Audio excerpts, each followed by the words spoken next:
third one is the charm. So, trust me, third time that we try this. Welcome to Fate Weaver's last episode of the year. Will we able to record it this time? So, we are losing our Callum due to like some personal stuff. So he will remain in our spirits. Rest in peace, Callum. We loved you. So I will do the recap.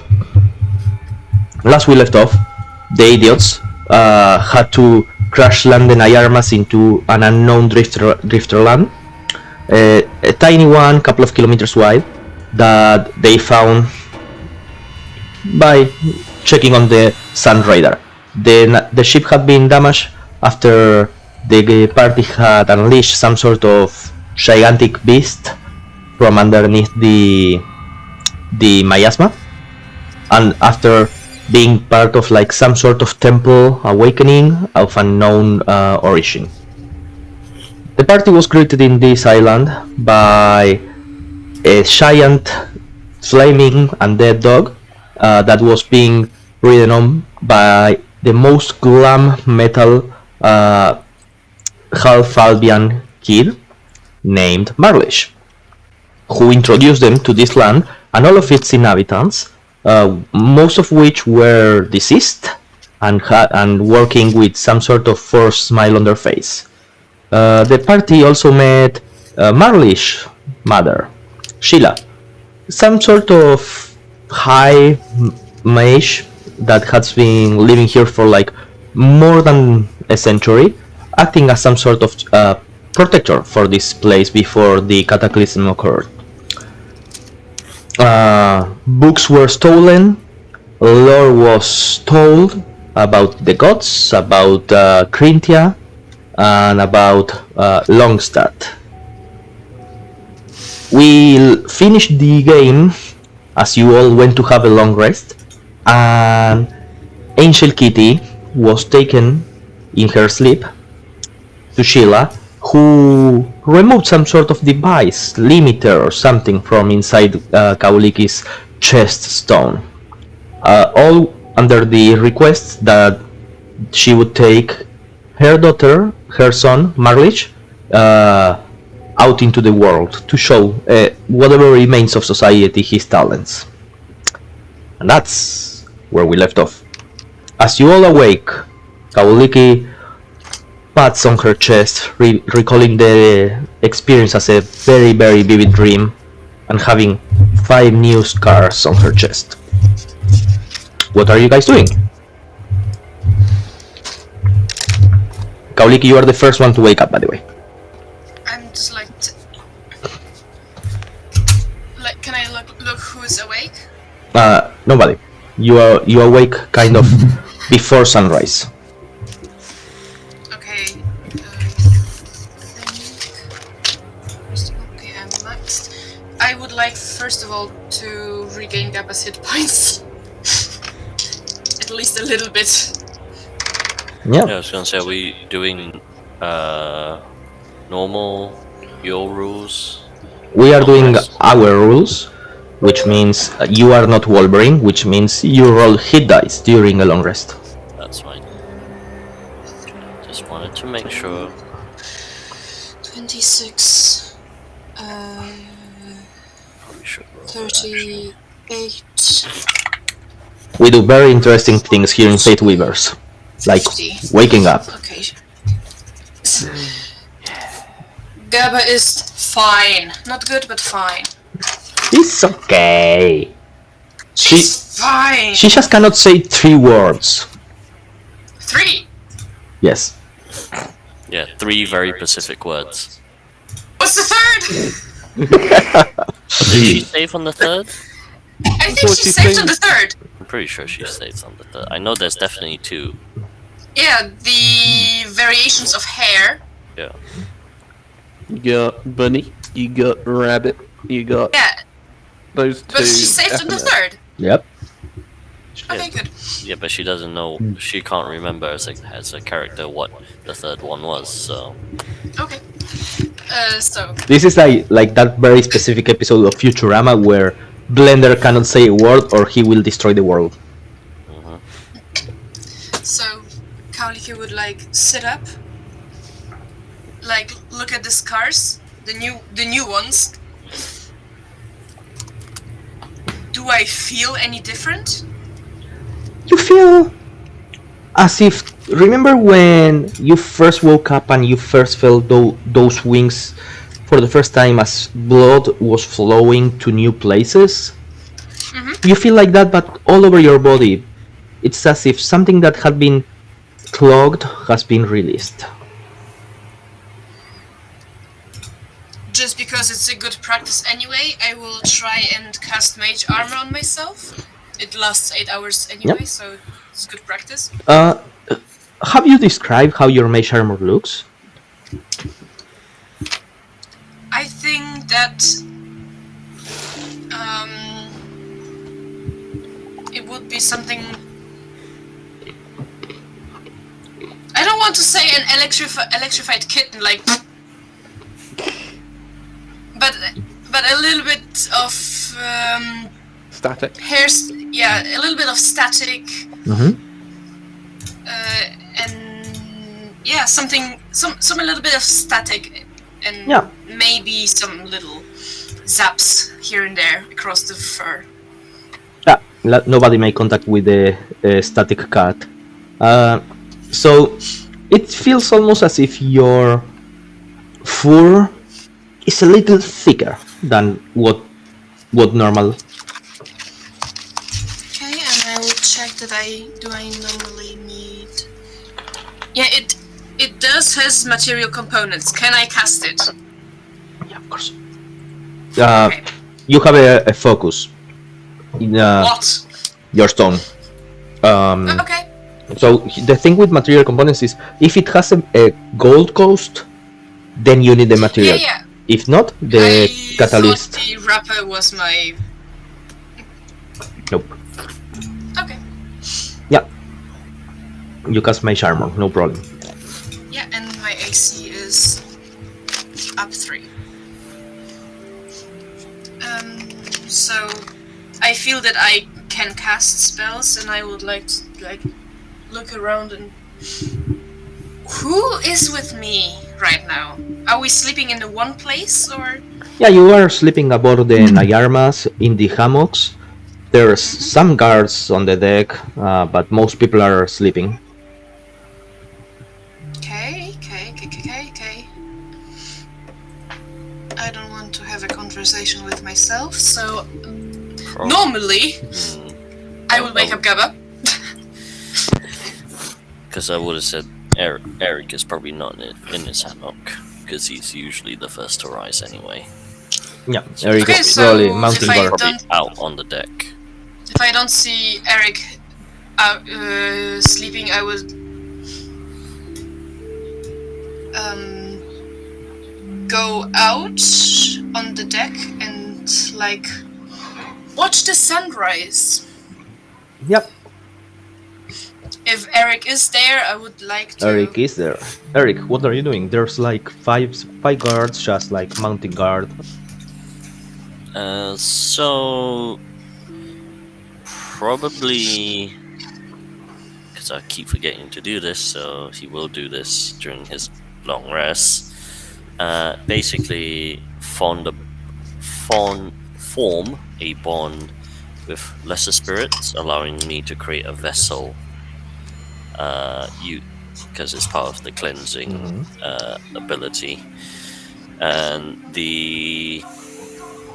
so you probably see him kind of sat down watching the sunrise and basically kind of doing breathing exercises, and then sort of visualizing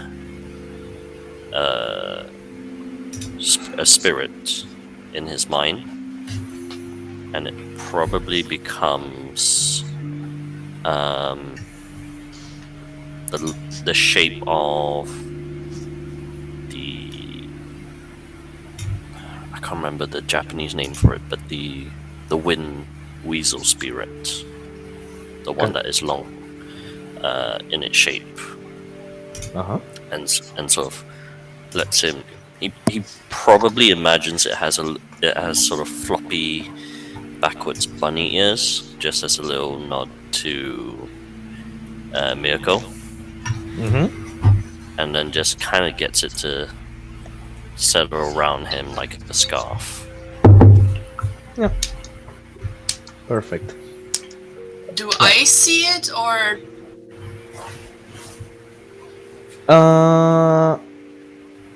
not these ones, because they are like lesser. You see some shimmering of light taking like a shape, but it's not like materialized. okay? I would, not intentionally being stealthy, but like walking quietly in a quiet place when it's quiet outside. I don't want to make too much noise around me. So being a cat. Yeah, Exactly. you are, Yeah. So I would like to come up to you and like, hi, Good morning. I think that I had a dream. Is that something that happens? Depends. Is it a good dream or a dream where you're speaking to someone, or is it a dream where you imagine you wake up, you are giving some sort of public speaking event and you're naked? I was speaking to someone or something, but I have a question. Is it normal to have lasting effects from a dream? Like physical? Yeah, I turn to look at you and say, no. Martin, one more question. Is there any blood on my... No. No. And it's like all of your scars, you notice that they are scars, but they are like covered in like the fur. It's not like, for example, when you see like an animal that's been hurt and like there's literally skin and like the hair doesn't grow again. Your scars are covered by fur, so unless you just like shift the hair around, you cannot really see the skin. Yeah, like a cat. Kinda. And I would show you the five scars, 5 new scars. That's not normal, right? No. Where did you get those? Who did you speak with? I think that the person that we spoke to was not the real Sheila? Well, I think that is... Or we spoke with an embodiment of the thought of Sheila? No. Okay. Well, that's not... Well, I mean, we had suspected it, but due to her age, we had perhaps suspected she was not presenting a real self, but... Alright. Let's hear it. What do we speak about? What did she ask? What did she ask of? I have like vague memories of walking towards the tower again. Like the zombified people were kneeling in front of me.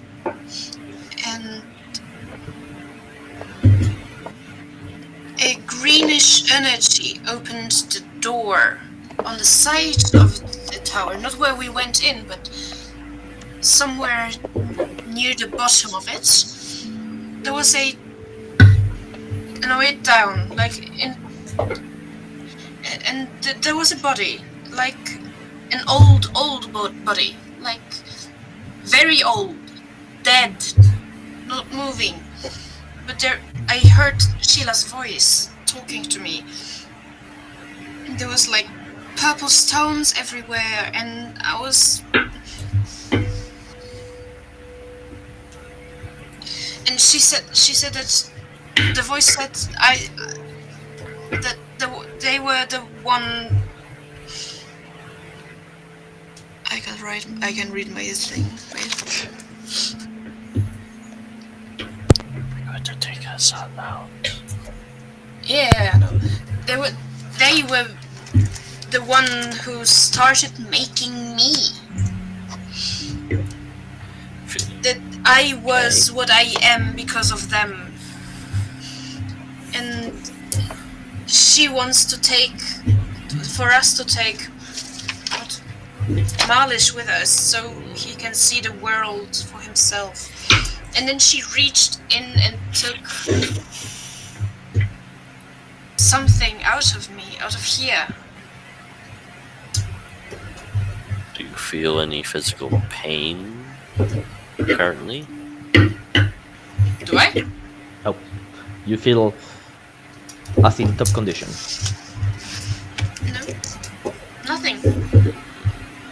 But I feel like what I do is stronger, or I can do things stronger now.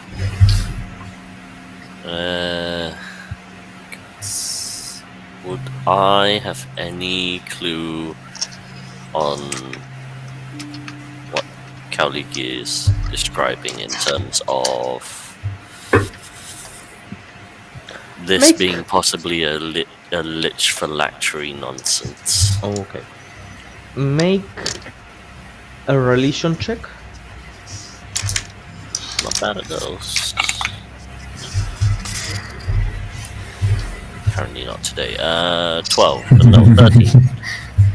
Not really. Like, since you have dedicated yourself to the study of like runes and ruins and stuff like that, you know of the existences of liches and powerful mages that would trap their souls in some sort of containment to keep going and serving. Especially that happened like a lot during the war. You even remember about the unit of Crintia that was all liches going to the battlefield, but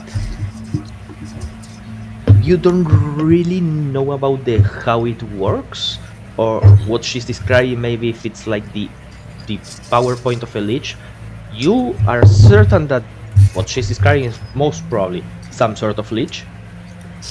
No, not the rest. Right.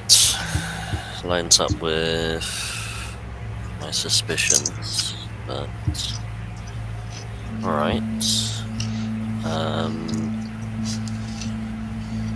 So she would like for us to take her son out, which is an interesting proposition.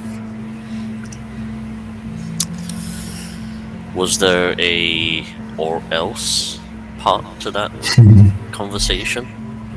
As in if we decided we're not going to take the son out, will they decide they shall smite all unholy hell, fire and undead upon us, or we just simply walk away from it?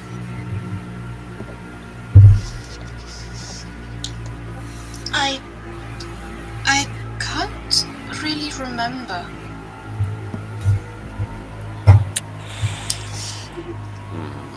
But I think we'll have to speak to the rest of the group about this, because this is not a decision to be made lightly. we do take the boy with us, the boy will have to learn some ways of the world that, shall we say, are not acceptable in other parts of society. At this moment, you both hear, and everybody else wakes up with the noise of some sort of bell going loudly, like tin tin tin tin tin tin tin tin tin tin, and you hear two guards going, "Everybody into positions, get ready, incoming!" And you start hearing like commotion. Everybody on the living quarters immediately, like Godspeed out of the hammocks.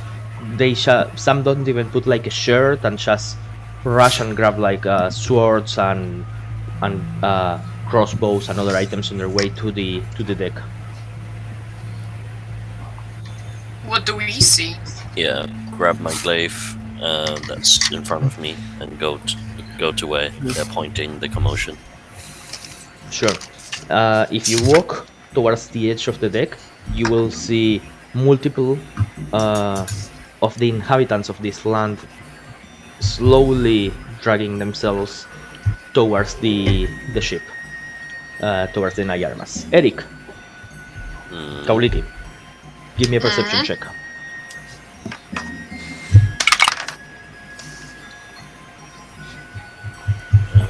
Where the hell is perception?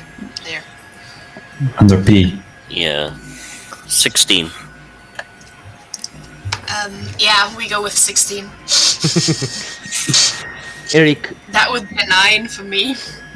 you see in the hands of many of these corpses, they have hammers and wood and different tools for construction, and you hear a tuk tuk tuk tuk tuk tuk tuk tuk of something big approaching. Eric, remembering the conversation about help being offered to repair the ship, will probably send word round the guards and say, as discerning as this sight will look, I think if the guard dog goes off, I believe we'll be fine. We are being offered some assistance on. Most of the crew members look at you, dumbfounded, and are like, "But they are fucking zombies!" They are lovely. We have seen them. They have not attacked us. We had a conversation with. They are under control. Yes. One of the crew members, a half-orc woman, comes and goes like, "Okay, didn't we just rescue you from an island full of zombies?" Yes. There were other zombies. These people are a living society. Oh, so you're saying that not all zombies are bad now?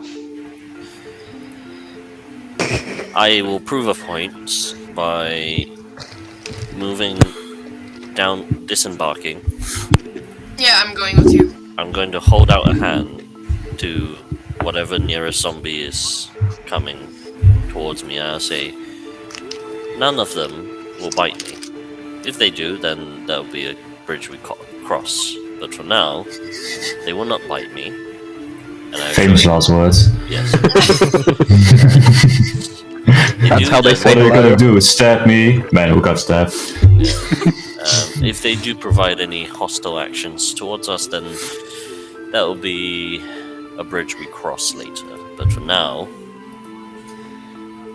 they are actually here to help, as hard as it is to believe. You hear this giant dog just drifting. Hey dudes, how you doing? Look, I brought everybody to help. Good morning, Naresh. Good morning. Oh, Hedy, you're also here. Oh, cool. Yeah. So, yeah, we are going to fix your ship, dude. Much earlier than expected. Oh well, you know, early. I suppose. It's not like I couldn't sleep at all due to the excitement, but yeah, sure, of course. I suppose, as the saying goes, the sleep is only for the dead, right? Yeah, good one. So, where do I start? I think you go and talk to the captain first. Call the bosun, whoever's in charge of maintenance, I guess. Oh, I call out. You guys are not the captain? Oh no.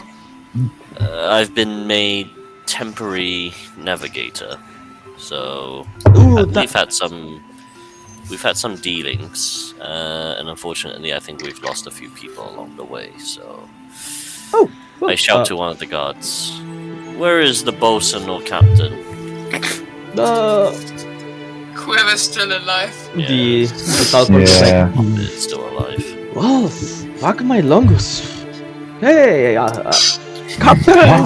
The idiots want to talk to you! That's so wrong! That sounds quite wrong. Anyway. You guys are terrible. You said the words. You said it. You see the captain. What was his name? Renard? Yeah. Lacte.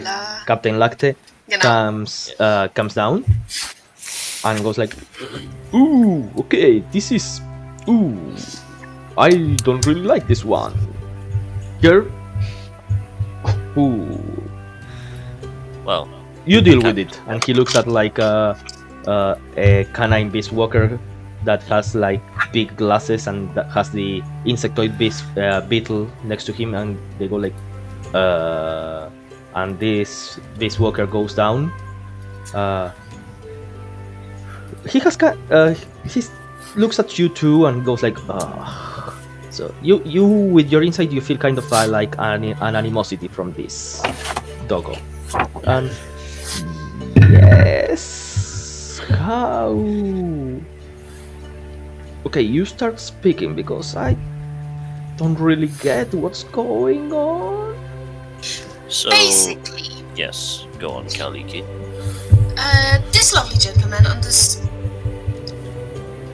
dog made of fire brought help to repair a ship.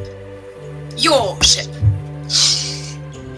And as soon as the ship is repaired, we can go on our merry way home.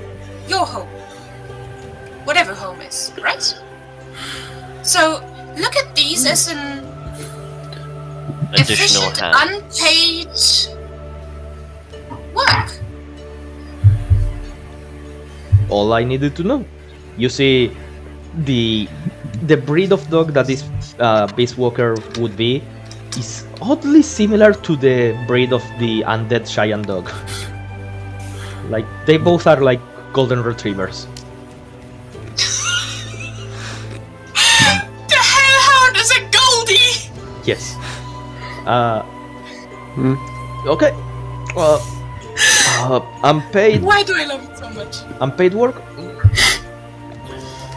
And he looks if you would like to coordinate with young Melish here, he will direct your additional hands to repair the boat. Marlish goes like, "Oh yeah, so you are in charge. Okay. So I have one condition.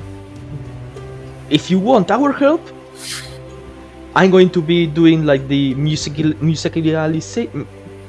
I'm going to be playing my guitar all day long here to keep up the morale for everybody.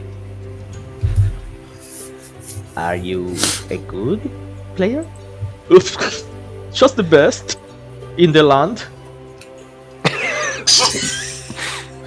Okay. Yeah. Also the only in the land. Yeah. So Never know. One of them could play the bagpipes, or Yeah, so pretty much they go over some talks, and over the next hour or so, the zombies start working on the ship. You see this Peace Walker going like, no, but no! And like he starts directing the hands of the zombies to repair the ship like he wants. Everybody, what are you doing? We never got the name of this dude, right? Of the canine Beast Walker, you never asked. Yeah, don't bother. So, what are you doing? The morning is yours. I would like to gather the troop and ask them their opinion on... Away from Malish, where he is not within earshot. Marlish is like on the helm of the ship. He somehow brought like some sort of amplifier and is like playing glam melodic metal all morning. Poor night shift. Cool. Him going with us, what does that entail exactly? Just hitching a ride towards mainland, or us giving a tour? What were the terms of the deal? I don't know. She said, take him with you. That possibly means we are, for the lack of better terms, we are his stewards for now. We get him set up somewhere, I guess. We teach him a little bit of the world outside. I would like to attend those lessons. We can make it a co-lesson type thing, and I suppose let him walk on his own 2 feet eventually. Yes, because if we leave him alone immediately, he will probably find his way get to the into authorities. trouble. Well, yes, he might need some pointers, Yes. but he can at least earn some money while playing music.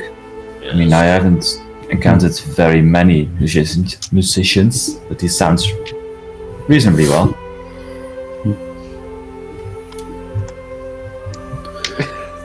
You all hear from time to time he misses a chord and goes like, oh fuck, and goes back on like the song and repeats the same phrase like 2 times. He might need some practice with crowd work, but I think he's I mean, harmless in a sense. Harmless is He is harmless in what he intends to do, but he still could cause damage unintentionally. but We all the could. necromancy stuff is basically powered by the tower, right? So it shouldn't be that much of a problem once he leaves it far enough behind. my concern is whether he is able to do it himself outside of the island, and then You all hear as Marlish is singing, he goes like, he found a 6-shooter gun in his dad's closet and with a box of fun things. I don't even know what, but he's coming for you. Yeah, he's coming for you. I sort of look at him and I say, well, actually, question for the DM: what is the Empire's view on Thank you. Necromancy. his necromancy? Okay. And frowned. Gava, practice. Bottle, Ephraim, and Eric can give me a history check. Because I have some necromancy shit, so I would like to know. Not bad. 22. Okay. Does a 23 suffice? What about Ephraim and Gava? Oh, Gaba! Oh god, I forgot. It's me. History, okay, I agree, fuck off. History, that's a 17. Okay. Okay, and 22. Oh fuck! All of you got like the same. Okay, so one of you, the one that has the biggest score, roll religion with advantage. Okay. Hot tonight. Religion is a unnatural 20. Okay, Nice. so all of you know pretty much that in the Longstad Empire, ever since the fall of the Cataclysm 60-something years ago, magic, it has not been banned. On the contrary, it's been encouraged. There's once a year during like the royal family parade, they show these big presentations of like, look, the royal family still has clerical magic. Longus still lives. The gods are still with us, and they kind of recruit intelligent people from like all of the districts to bring to like the magic academy in the capital. And you know that one of the main reasons why magic is so important is because the big cities like Elam, Longstad, and pretty much those are like the biggest cities in the empire, are protected by a big barrier erected by mages all day long, and this barrier keeps any sort of monster away, regulates climate and winds, and makes it like way better. Also, all of the districts are connected by bridges stabilized by magic, and the reason why the empire kind of lives is because they have some sort of magic propulsion system that they have devised to avoid difficult terrains and places in this new cataclysmic world. Also, there's like a big number of like arcane technicians to keep like the 3 flying vessels in top shape, because it's technology that's been lost, so it needs to be kept perfect, otherwise if it breaks we are not getting anything else. So the bottom line is that the empire wants to keep as many wizards and mages as it can. Now, on the religion side, religiously, magic, arcane magic, is not the best. Like, people that are like devout believers in any of the gods will not really like arcane magic, because arcane magic is the domain of Krylus, god of magic, and Krylus is the one that was presiding over Crintia, and Crintia was at war with Ambresia, what ended up becoming Longus after Ambrose died. So especially with certain types of magic like illusion magic and necromancy magic, they don't really like it, especially since the Cataclysm, and there's no more like high level clerics that could heal people or perform like miracles. So the fact that necromancy can do it, it's kind of blasphemous. So that's pretty much like the public view and the specific to certain people view. Okay, so religion-wise, necromancy frowned upon. The public services and government be like, you do magic, come with us. Yeah, type of thing. We want you. and like the Kitchener poster. most widespread necromantic magic that is acceptable is like the schools of nature magic that they bring. Like, they say that they are wizards, but for everybody that's in the know, they are druids, the ones that tend to the fields and make sure that no crop goes bad. They use necromantic magic to revitalize all of the crops. So then we've not really seen true necromancers like in the truest sense. No, and there's the stories about this legion of leeches that would ravage Ambrose and Longus during the God of Wars. War of Gods. Different game. Okay, so I kind of relay back to the group like, well, this will be interesting then, but I suppose we'll have to ask Merilish his extent of his capabilities, and then also the dog. I'm not sure if the dog is going to draw some attention or not. I mean, if we could simply disguise it. We can't do anything about the eyes, but we could at least do things about How do you the disguise coat. a ginormous dog? A dog that is on fire. Put some water Well- in it, I suppose. Yes. Partially, we could use some sort of minor illusion could be used to reduce the flames. Theater of mind. Do we What have if to somebody take the dog? wants to pet the dog?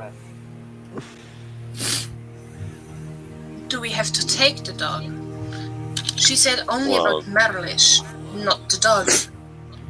But I feel like Merilish will say he will want to have his companion with him.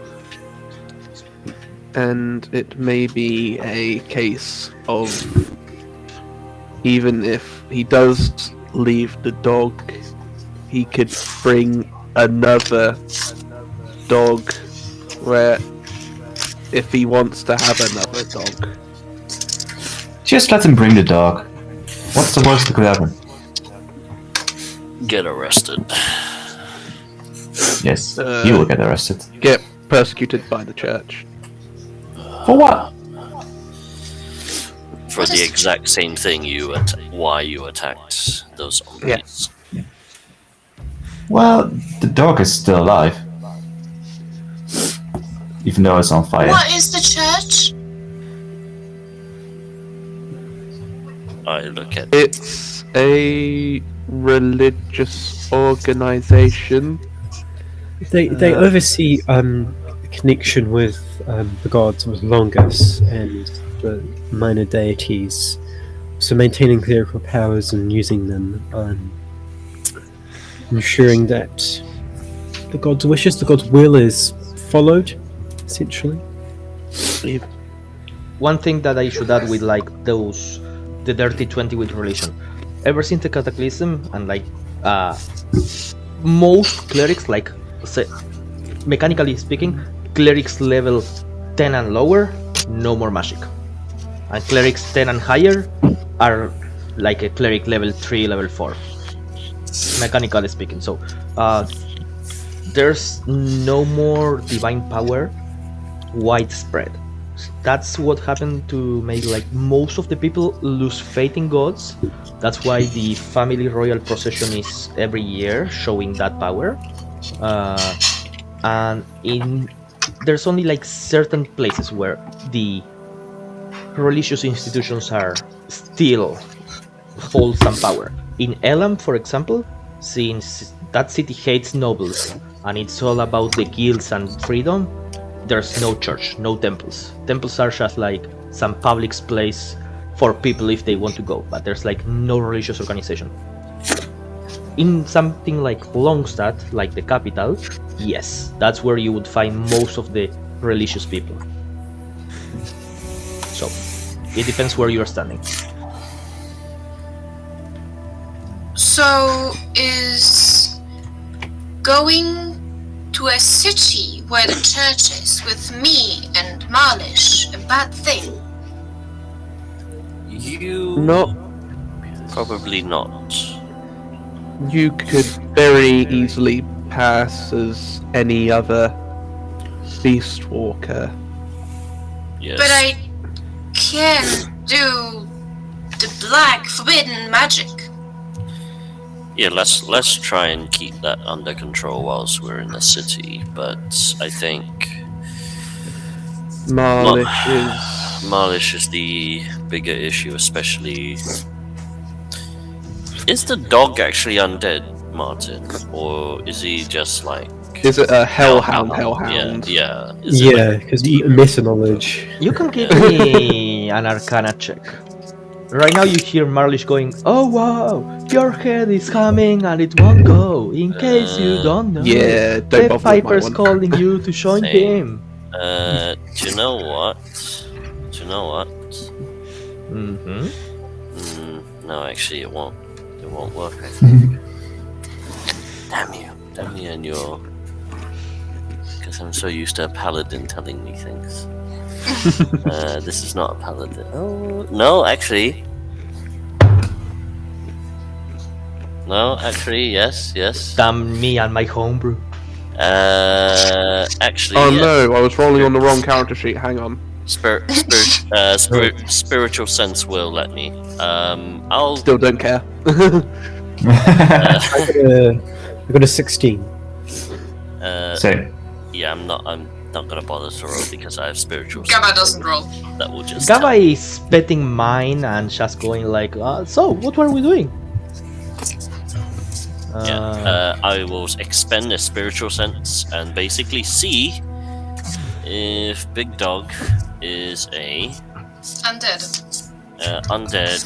Fey fiend or undead, right? Yeah, celestial, fiend, or undead. Ooh, that's a good question. Would he ping anything in me? Well, it's only for 6 seconds, so. Okay. So, did I leave the description exactly the same? As far as I'm aware, yes. Okay, so it lets you know if it's celestial, fiend, or undead. Only those? Then 3, I believe so. Let me just double check if you have updated it anywhere else. Do not believe you have, but I will just double check it because I don't. If you have, then you haven't sent me the No. And it's updated version. it's like everything in your surrounding. Yeah. So it's like within 60 feet. Okay. So that hence why I have to be near I'm going to ask him. everybody to remove their headphones except for Jason for like 2 minutes. Okay. Whew. Let's get started. So, All right. Kauliki, Yes. divine, diluted but divine. Of Bishar, course. divine. Quotl, divine and fiend, and undead. Whoa. Hold on. Wait. So I've got Kaliki. Gaba, fiend. Oh boy. Okay. So I've and got. And the So doggo, Kaliki- yeah, fiend. Doggo was. Okay. Give me 1 second. Let me just rewrite that all down. So. Shah, divine. Mm-hmm. Gaba, fiend. Mm-hmm. Quartal is divine / fiend. The 3. He's all 3. He's all 3. Bloody hell, mate. Okay, fine. That's interesting. So Kaliki, divine, Vishar, divine, Gaba, fiend, Quartal, all 3, and then Doggo is undead, fiend. And you also smell divine coming from yourself. Well, that's to be expected. Yeah. Because it. of. That's So very... Ephraim is the only normal person here. Ephraim is the only normie. Yeah, that's it. Okay. Interesting. Hang on, I'll ping it in the group. I hope the information was interesting. It was very interesting. Very interesting. From the reaction, I was. Yeah. I think it's because, you know what? It's because we had activated it before, but we didn't use it specifically to sense those things. Mm-hmm. Yeah, it's more like you are more used to the ability right now, as you've been like fidgeting with the book and smelling more things. So yeah, you get all of that. Eric takes a deep breath. Well, there'll be some conversations to be had, but for now, the most pressing one is our friend Marish. The dog is most definitely fiendish in nature. So, having said that, I think the general feeling towards fiendish-like creatures is negative for all intents and purposes. Whether the actual dog does carnage or not is another question, but for now, I think we'll have to try and convince him to leave the dog behind, but I think that's going to be a difficult conversation. Should I do it? I think it will be easier coming from you. Now? Let's... Maybe wait until they've helped Ship is fix done? this ship. Right I'm now, just being efficient, in all honesty. right now, Marlish is singing a melodic rock song, going like the boys when they're out there walking the streets, may compete, nothing by the dog in ya. Is he still riding the dog, or is the dog like on his own? Yeah, it's like the dog is just sleeping next to like the amplifier, and he has some sort of dancing lights plus minor illusion plus something, and he's just like doing like a full-on concert. From time to time, some of the crew members just walk by and go like, yeah. Well, he's already got fans, so...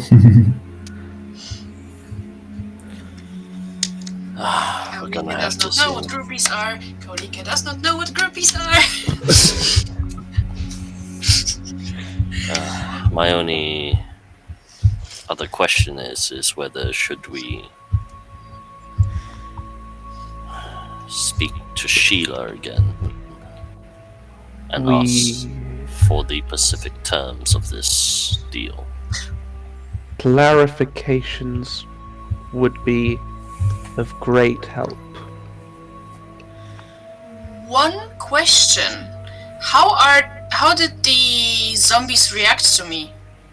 Because I saw them bowing to me in the tree. They ignore you. Oh, good. Second question: how does Eric look? Oh, he sounds like after the 6 seconds. a look of like big surprise, commotion, and I would say preoccupation. His eyebrows are very raised when he did his spiritual sense, and decides to file away such information for later conversations. But Eric, if you want, you can give me a deception check, and nobody will. You would have cut like the most poker face. What is everybody's passive insight? Who has the 16. largest? Jesus. 17. Insight. 17 to beat. Like 9. Yeah, Gabba is like 9. Yeah, Gabba. Deception, you say? Deception. 18. Yeah. Eric had a poker Holy, face. so nice. Poker face. Yeah. Just a bit of a twitch in the face, but otherwise the focus is on the task at hand, like how we deal with Marsh, how we the terms of this deal, so on and so forth. I think this is something that's most pressing in his mind right now. If we would go to speak to Sheila again, I think there's one either way. It would be either a very good idea to go to the bottom of the tower where I was, or it would be a very bad one. I think that would be a bad idea. I have a question. We could just meet her outside if Marlish can contact her. Where are you guys having this conversation? Away from Marlish. Like in the bottom of the boat. Okay, so if you are like on the crew cabins, Marlish is on the top deck. One zombie walks down and goes toward you and gives you, Eric, a letter. Like A letter? Yeah, just a paper letter. Okay, And walks Like away. a bee. Or any other one. I kindly accept and bow to the zombie as a thank you, and The zombie has is dressed in like blue and has like what would be the medieval correlation of like a mailman with like the small hat on top, and goes like Good old cowardly zombie. and walks away. okay. He all the No, sorry. UPS worker. Before he walks away, he goes like and turns around, just like a small whistle, and goes like, "Foo." And you open the door, the letter, and the letter has like words painted in like some sort of dark ivory ink, and a minor illusion comes out of nowhere, and you see Sheila's in like full glam metal attire, going like, I know all of you have a bunch of questions, so you can come to the tower, invited. My son is probably busy right now, so you can just come by yourselves, don't worry, and we will have a conversation. All free, no strings attached. And that's it. Yeah! Can I insight check that, even though it's a minor illusion? Yeah, is it possible to insight check an illusion? I mean, you can do a vibe check, yeah, sure. I've checked. I won a Ah, 5 check 26. fuck. I won a 26. No, it's not a 26, it's a 19. I rolled a 1 and a 2, so no. Do you have advantage? Yeah, because of my Rune Knight's ability. Anybody else? No.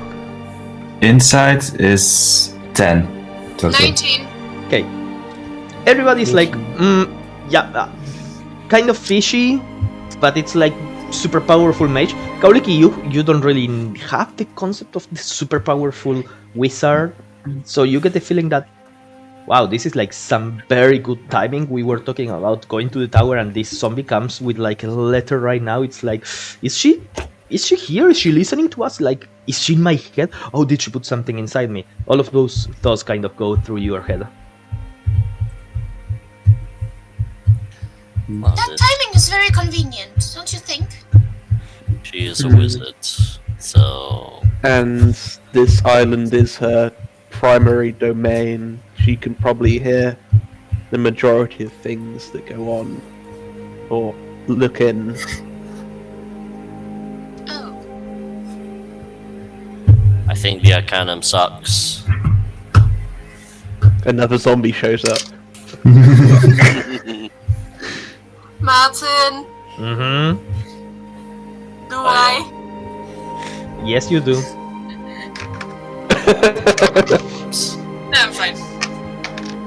19. No, plus. Enough, 22. Then I suppose we'll have to make another jaunt up to her then.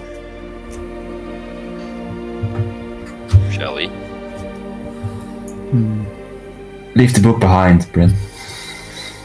Ephraim. Oh yes. Ephraim. Just in case. Ephraim. Ephraim, sorry. Ephraim, god damn it. Mhm. Oh god. All right.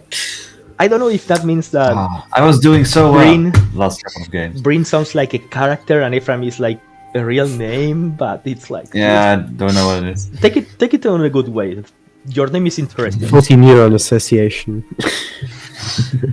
So as you guys are walking out of the ship, you see Marlish looks at you and goes like on the microphone and everything. Hey guys, hey, wait, what? Where are you going?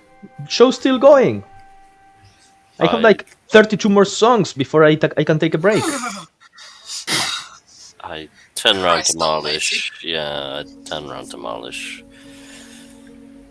Your dear mother has summoned us for a very short conversation. Should I go? Yeah, give me a second. I'm going to pack up in like 2 minutes. Hey, no. No, she wants you to give the concert. She knows that you are very busy and you really enjoy playing for people. And just because we are not here, that doesn't mean that people won't listen to you. Didn't you see that the crew already love your songs? Give me a deception.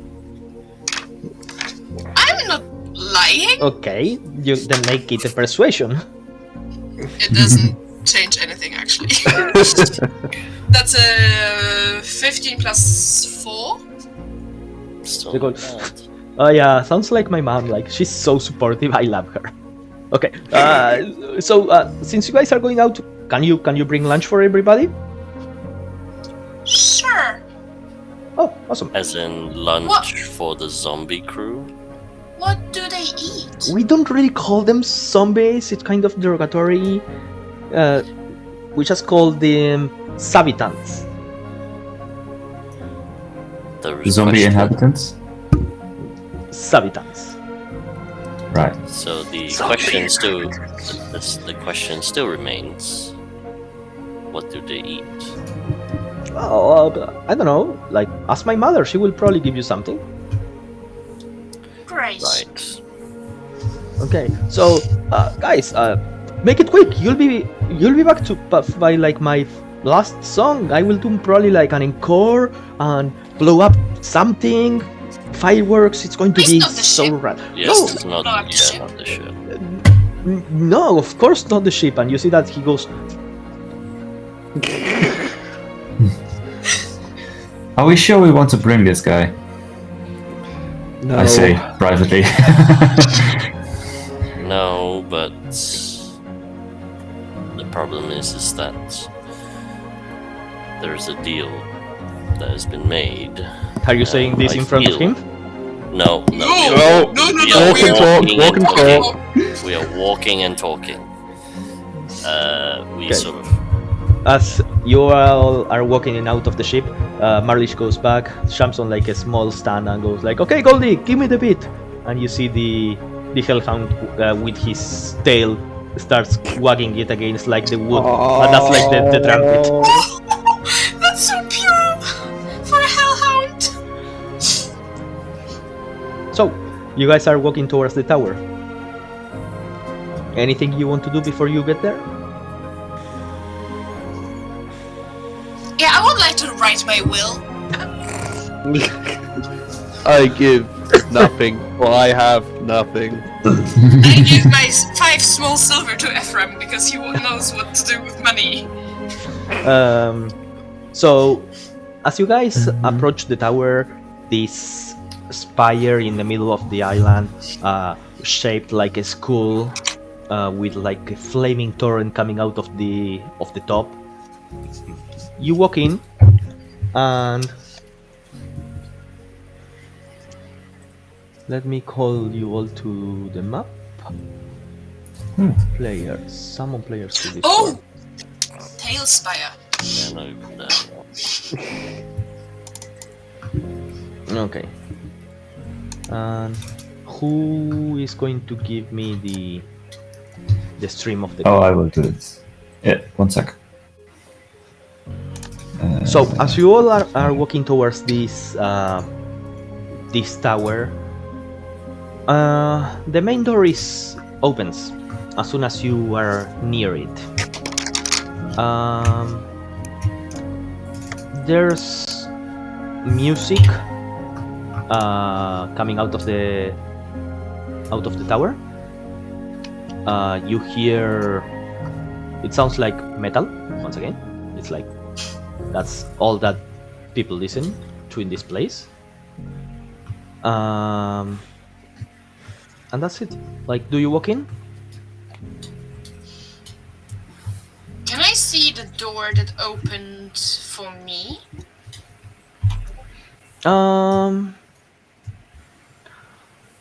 No, like the way that you went in, it was like on the center of the tower. There's like this golden like orb, and that's what opened for you to go in. Right now you don't really see it open. It's like the metal is closed. And I went. As you all. And I went down, right? Yes. As you all walk into the tower, you see out of nowhere this image of Sheila appears,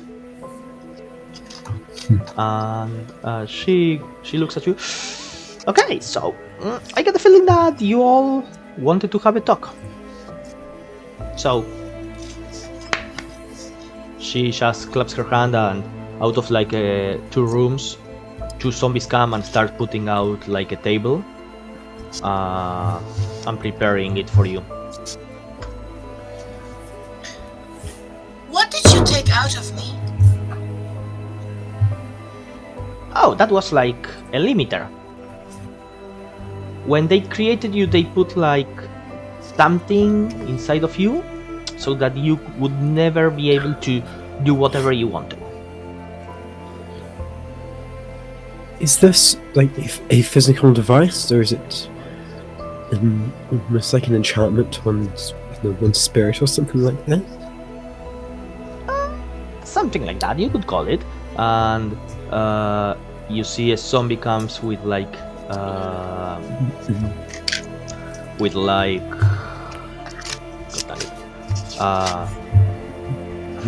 do you call this?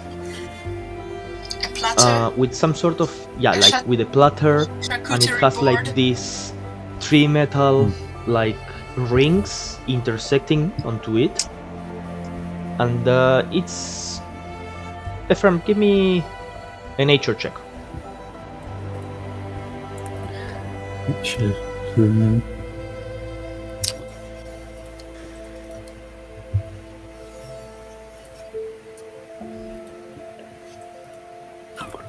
14. 14. It's not a type of metal that you know of.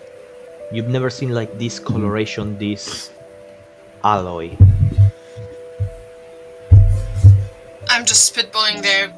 Can I make a nature check to see if I have ever seen it, or is that too far of a reach?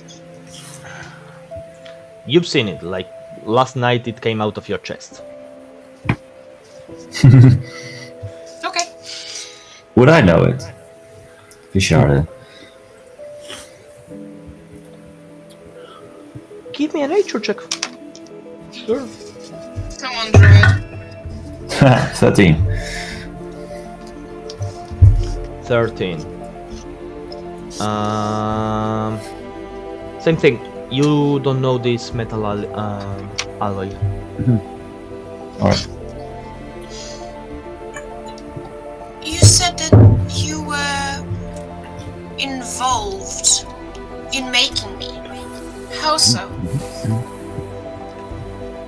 Well, I wasn't involved. Like I told you yesterday, I was part of like a different division doing different stuff, okay? I just gave a hand once. In what? In that. And she points to like the 3 metal rings. In that and in The equipment, You know- yes, Yes, you said the equipment, the mass-produced yes, in that. enslaving equipment. But I'm more of like an inorganic mage. I didn't delve in like flesh and stuff like that until like not so long ago, so...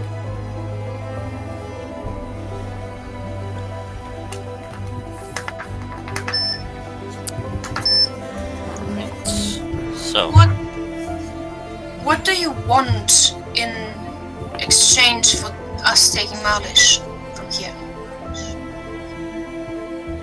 Oh, I already gave you my help. Like I just want you to take him away. He's been here for like 60 something years.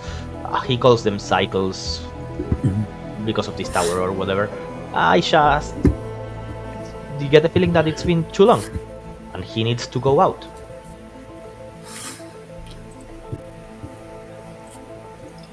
so on that question of taking Malish with us,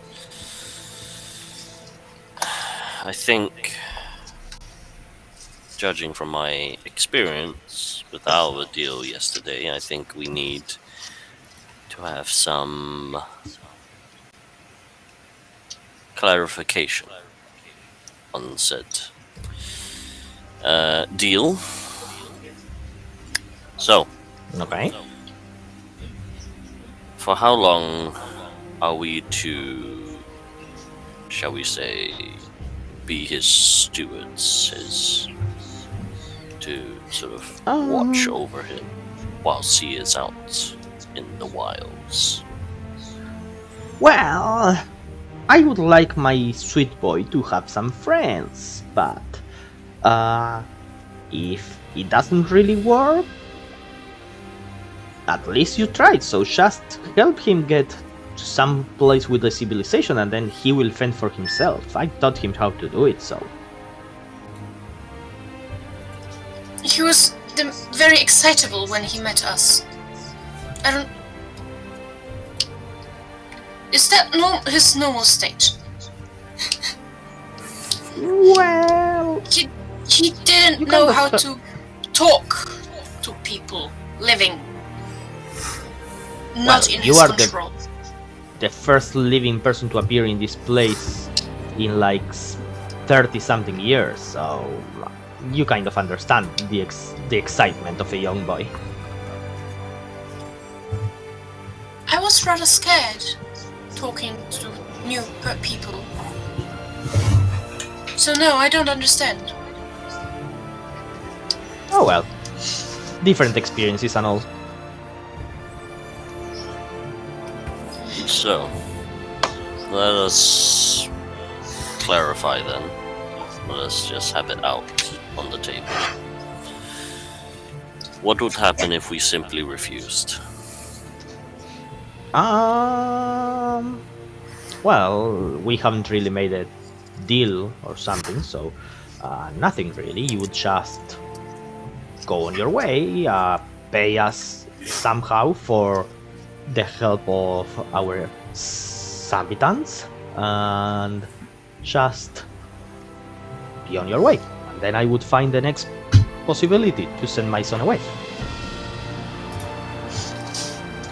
And what exactly would be the price that is extracted?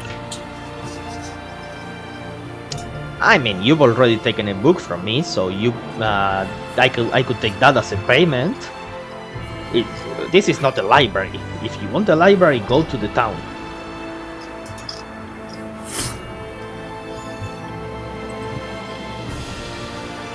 Right. Okay. We can take the boy back to civilization. Yes. Shouldn't be that much of an issue. No. Our concern is more, well, a part of it is the Hellhound Oh, Goldie! dog. He's a sweetheart. Yes, He is, but he may not be seen that way. Quite fiendish in nature. We can deal with that. Is there something you could do to help maybe disguise Goldie? Would like some of his, the flames or things this obvious. Maybe if there's something we could His see name of was him that Fido, would. right? Yes, I think so. Well, it's He has many names. it's I not did write that mine, so it would Marlish would have to be the one to choose to do it, but it can totally be done. Like Fido will just take the form that its master wants. I see. So then he is able to potentially change. Actually, on this point, how did Fido came to be? Well, when a boy comes of age and he has a very living mother, you just grab some sort of living animal and butcher it, make a ritual, cover as much ground as you want with the intestines, make like some sort of blood pact with the creature, and give it shape. And it will take on the mentality of the energy around it. I look at the men in the group. Did you all do that? Absolutely not. This is a... This is a... Tradition focused on this one point. Yes.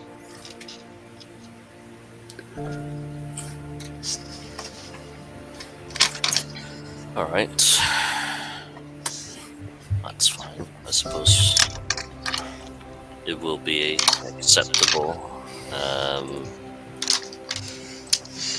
Helping the boy find his feet in the world just for a bit. And to what extent can he control the Zambitants or the undead in general? Oh, those are mine. So is he able to do those things? Maybe. Is he able to raise such? Well, Zambitants? he is my son after all. How actually is that possible? So, when you are a very powerful woman, you can do whatever you want, and nobody's going to tell you anything. You just need to know the correct words to use. So he is your flesh and blood. Oh yeah, most definitely. He's not adopted and he's not taken in by you. No, he came out of me. So how long have you been in this form? State. Define form. How long have you been a skeleton in the basement? Very direct. It's what he would do. I'm just Everybody saying. has some skeletons in their house. And no, I'm not a skeleton. Aren't you? You are the tower, right? I have a skeleton in my basement, yes, but that's not my body. Whose body is it then? I don't know, someone. It's probably the father. Inside check on that. Sure. It's probably the dad's. Yeah. That is a 10. Yeah, no, That worst inside check I ever rolled. Sheila is hard to read by the fact that it's almost as if she doesn't care and she says stuff that normally people would treat with way more cautiousness. Like, you are not the most bright person, as you have the mind of a kid, but you get the feeling I'm sorry, there's a +1 in intelligence. you get the feeling that based on your interactions in the past 2 weeks, ever since you woke up, everybody always seems to keep something for themselves. Like they are not outright. This is who I am. Like not even your companions. This person's. I am. Yeah, this person is the most truthful that you felt. It's almost if she doesn't give a fuck about what people think. Okay. So you're saying she's true to herself? She's saying her. She believes she's telling the truth. That's her truth, basically. Yeah. She's telling a truth. Yeah. What truth that is, no one knows. Now then, if you don't have any more rude questions, I would was like. that rude? I'm so sorry, I did not know that. You just called me a skeleton. Oh, I just assumed, because you said that... I don't know what happened last night, and it was very weird. Oh, I and stabbed you and brought a piece of metal from your chest. That part I got, yes. I also controlled you there- while you were sleeping and made you sleepwalk. So she was Okay, physically here. Well, yeah, otherwise how would I stab her?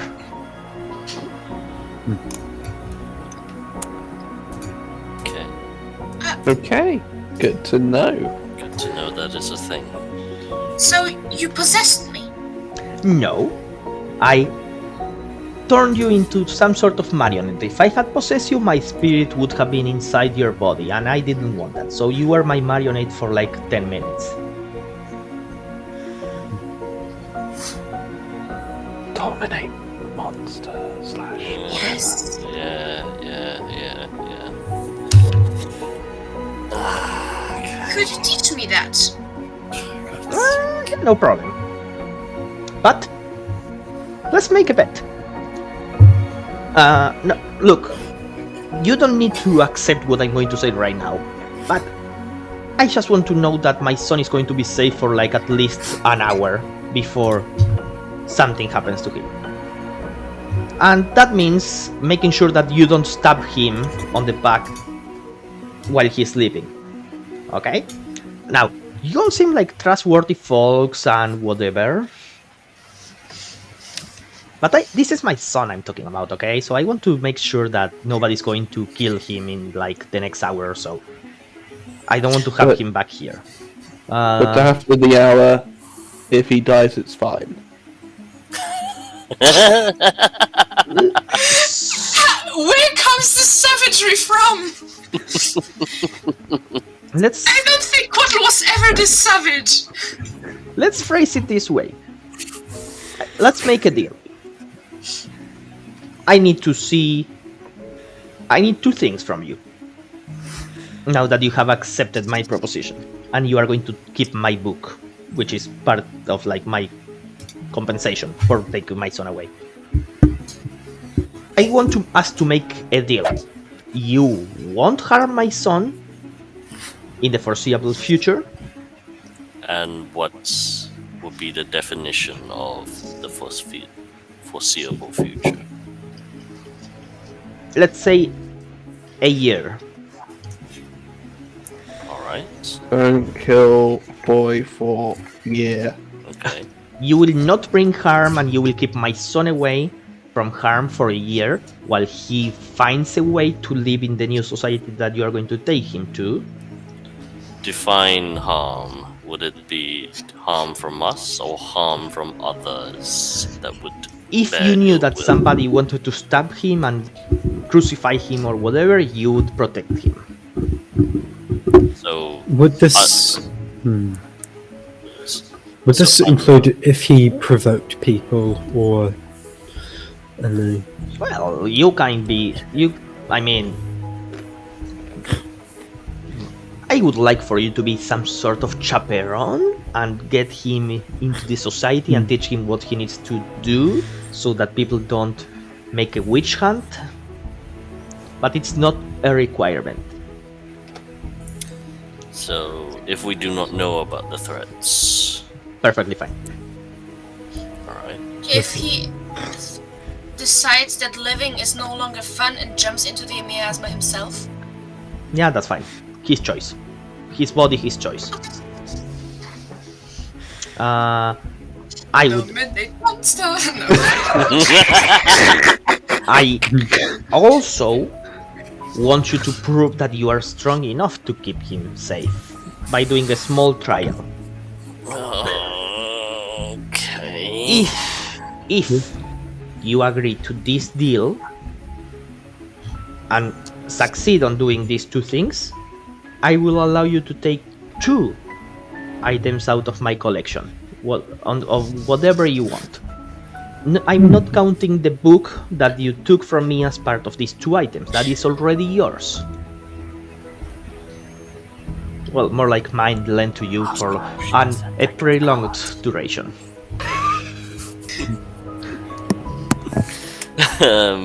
Do you agree to this?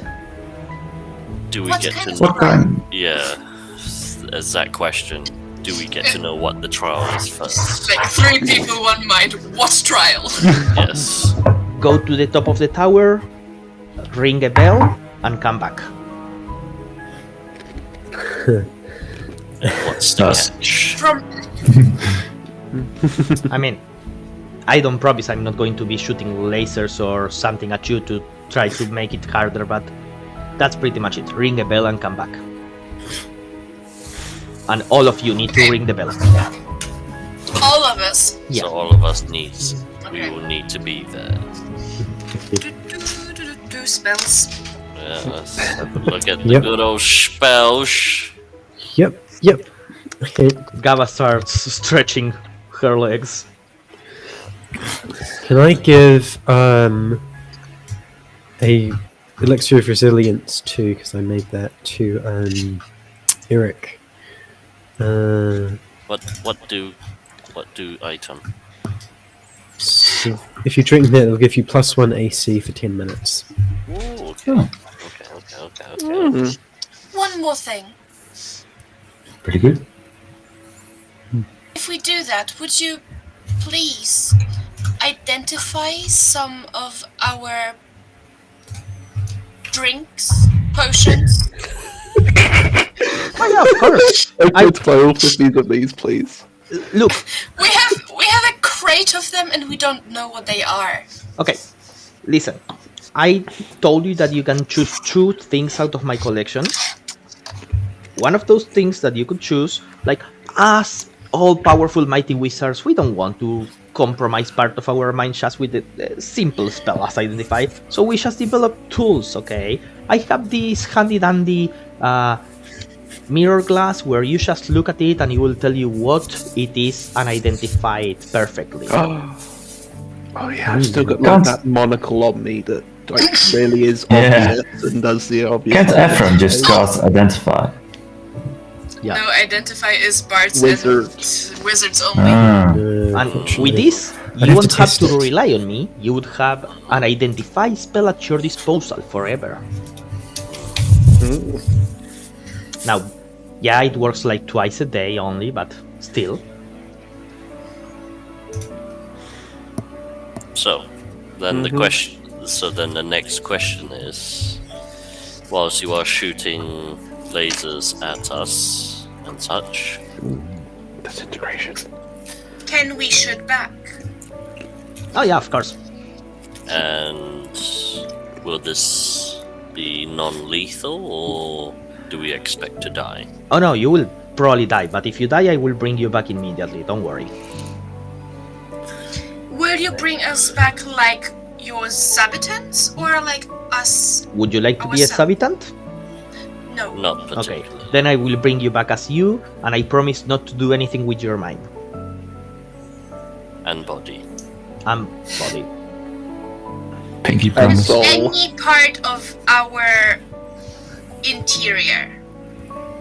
Because That's I fine. don't know if I am a 100% a body or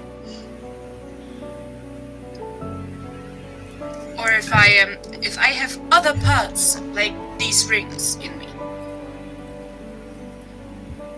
Okay, oddly specific, but I will add it to the contract. I have the feeling that we be oddly specific. Yes. Oh, come on, we are all friends. I'm trusting my son to you. Yes, you are trusting your son to A bunch 6 of strangers. strangers. Well, 7 if you count the dragon. Mine! Hi, mine. Forgot you were there.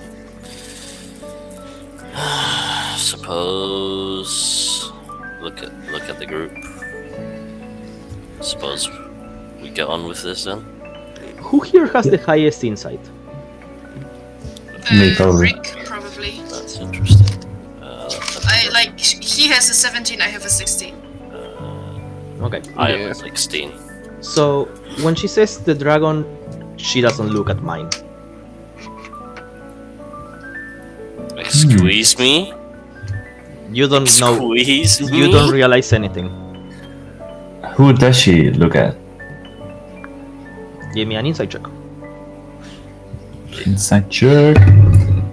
Oh, natural fucking 20, 27.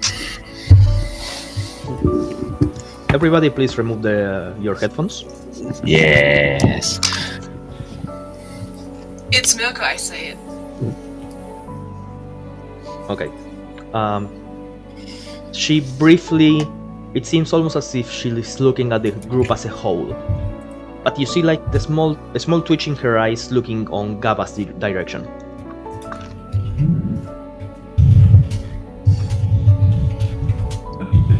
Down quickly.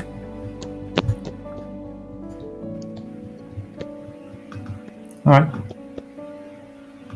I will keep silent for now.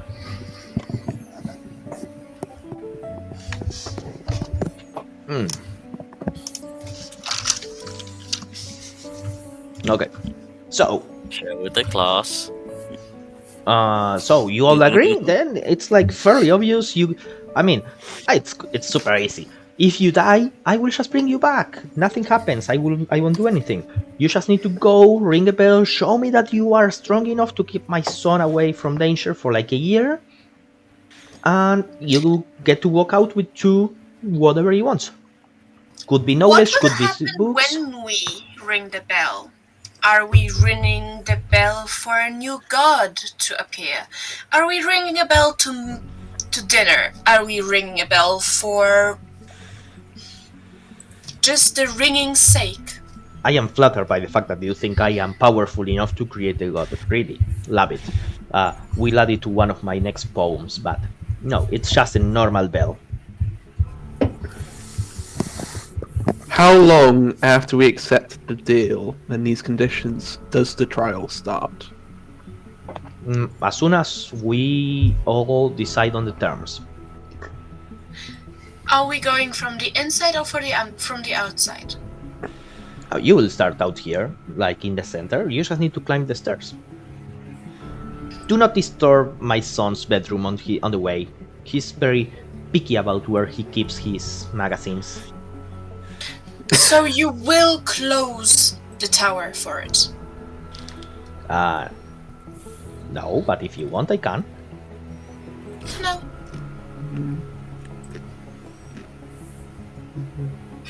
How long do we have, timing-wise, to reach the top? Oh. Well, based on my estimations, the recital for my son will last maybe like 20 more minutes. 30 if he goes into crazy encore. He said he wants to. Okay, so you have like half an hour starting like now. And you need to be back on the ship for the encore, otherwise he's going to be heartbroken. So I would say you have like 20 minutes. Okay. I pop the potion of resilience. Look at the rest. Alright. I'm Let's good go. at descriptions.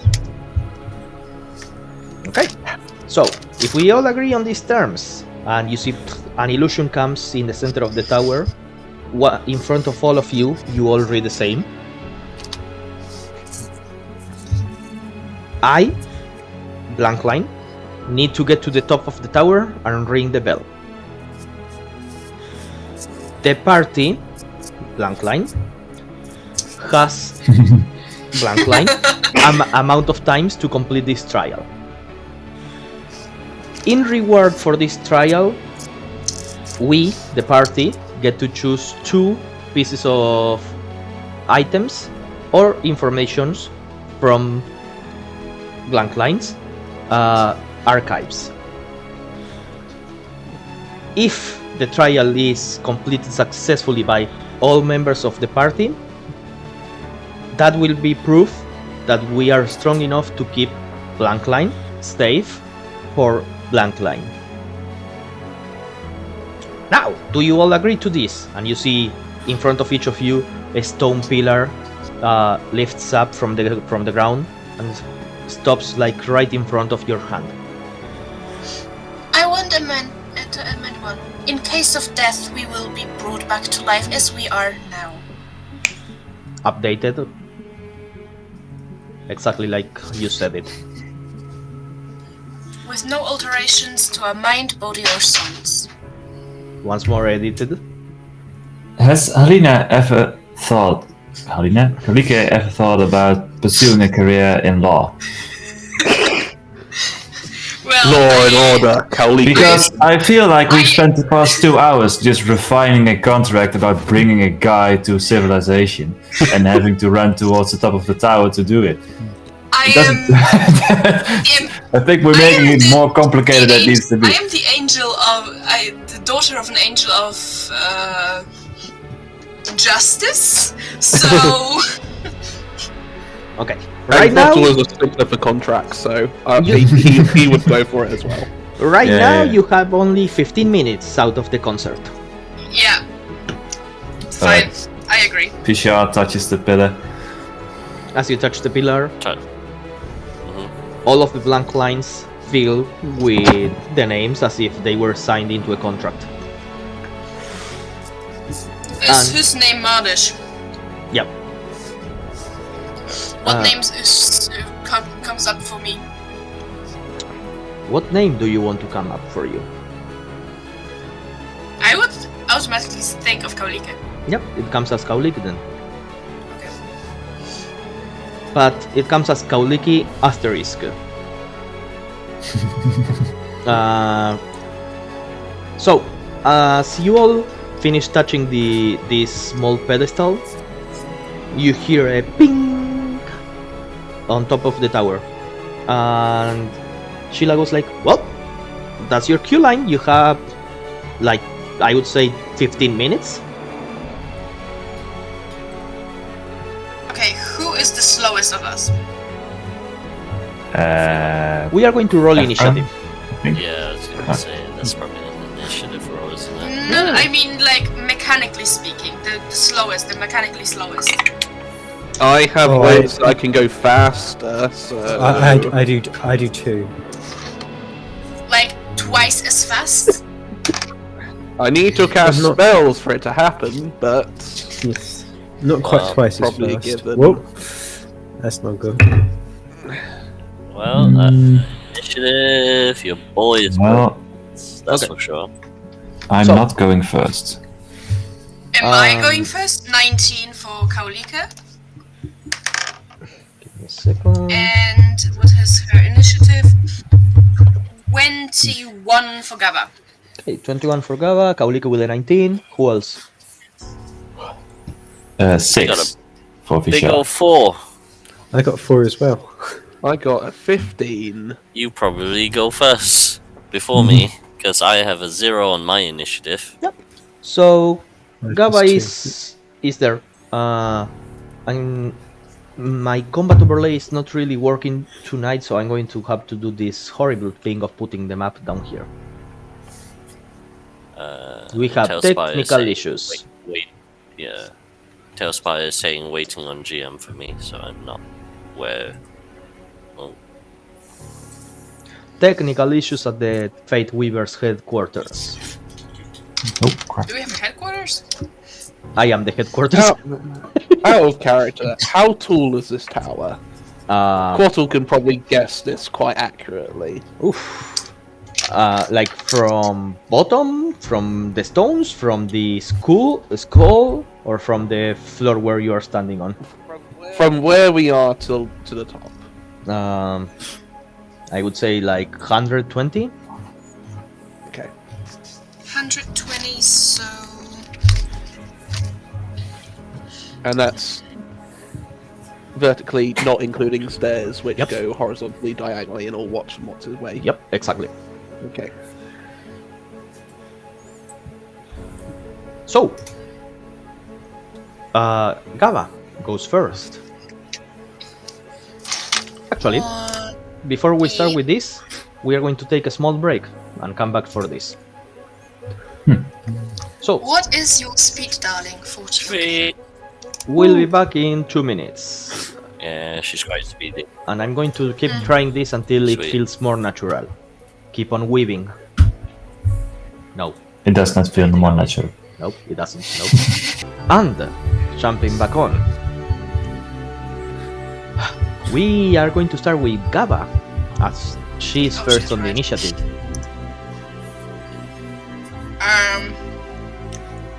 Just to be sure, how many rages does she have?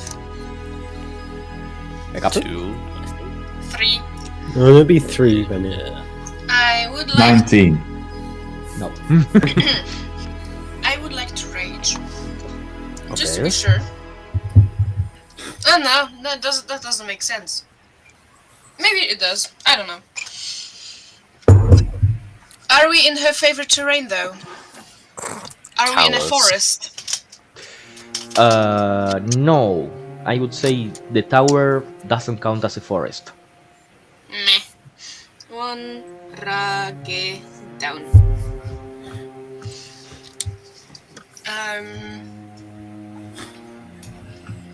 Boop, boop, what do you have?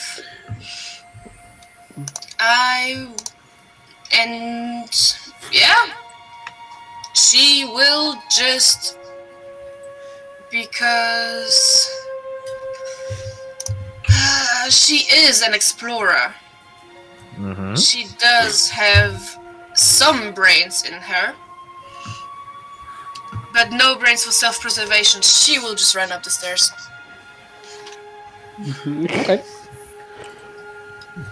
So if you are going to with a start dash, so all 80. now, tell me, are you like running as if there's like no tomorrow, just running, or are you like, okay, I move 30 steps, I see what happens. I move 30 feet, I see what happens. Or are you running like? We are talking about Gaba.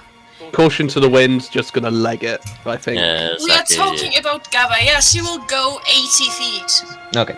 So as you go 80 feet, She's fully healed and raging, so okay. So let's see how are we going to do this. So That Gabba trigger all the traps. first of all, Thanks.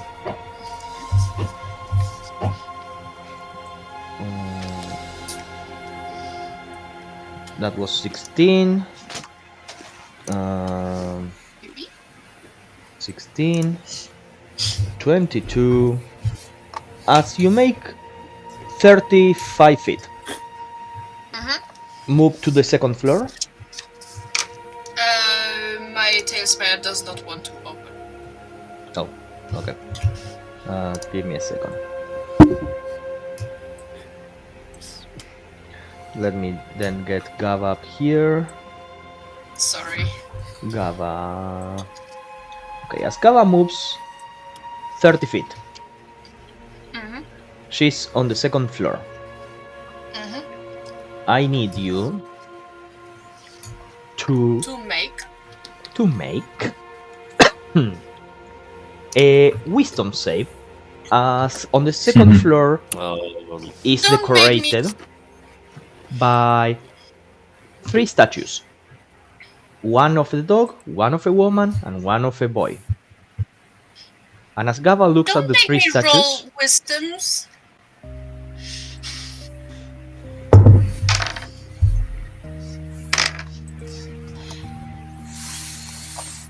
It's a 14. okay.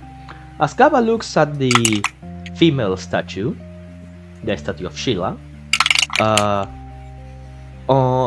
The statue starts flying a little bit from the floor, and Gaba becomes enthralled and in love with the statue, and she just starts banging her head and shaking out all of her hair.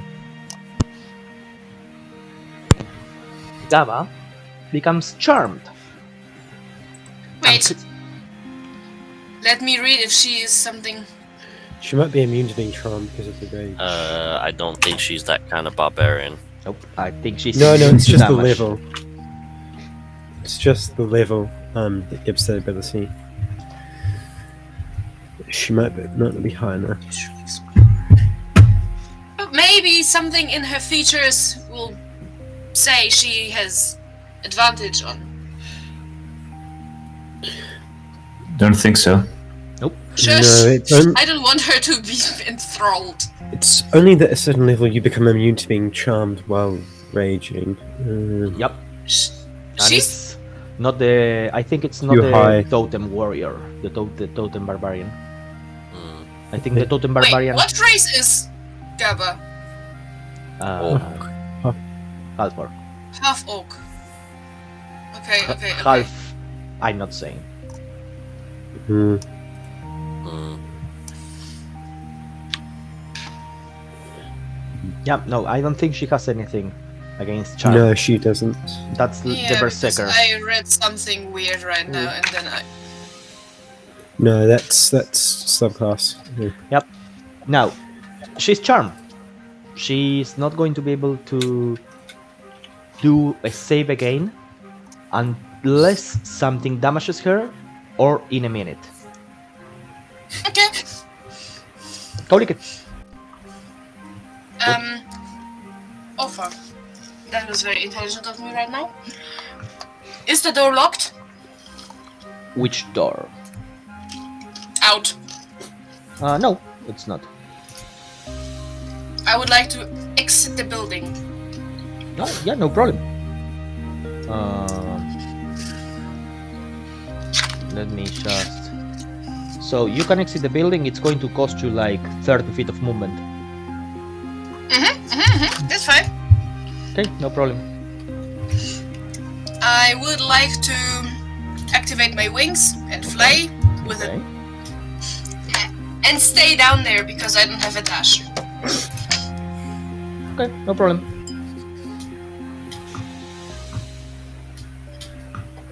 That's me. So Kauliki, you are flying. Okay, no problem. Kotal, you're up.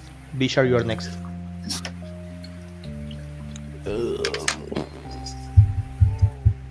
Call is going to move just casually up to the second floor with 25, 30 move. Normal.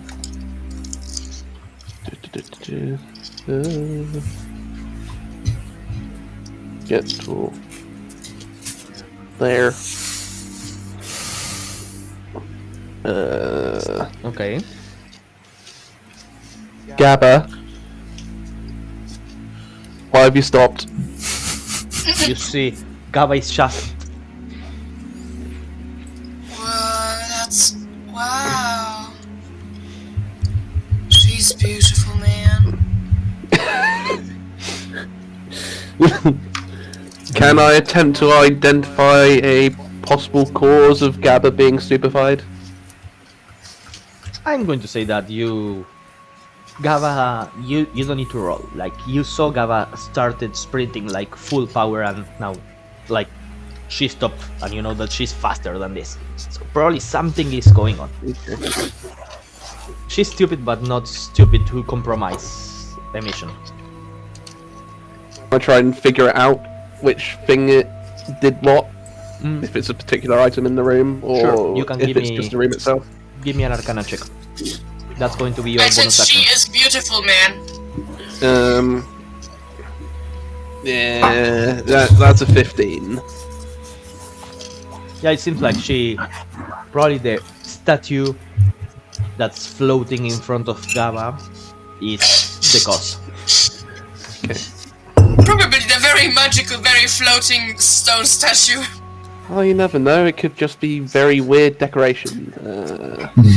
It's like a wizard's tower, after all.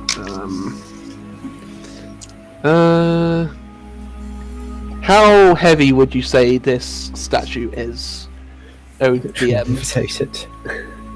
Like 200 kilograms. It's like Can catapult it out the window. Okay. it's like a real life statue, full Okay, size. good old big statue.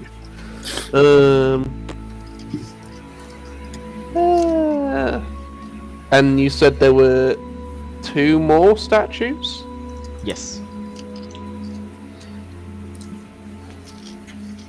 Are there any specific place where there are 2 specific statues? Oh yeah, let me just put them on the map.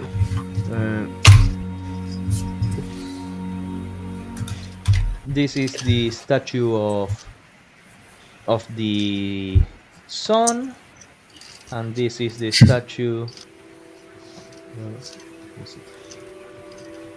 of the dog.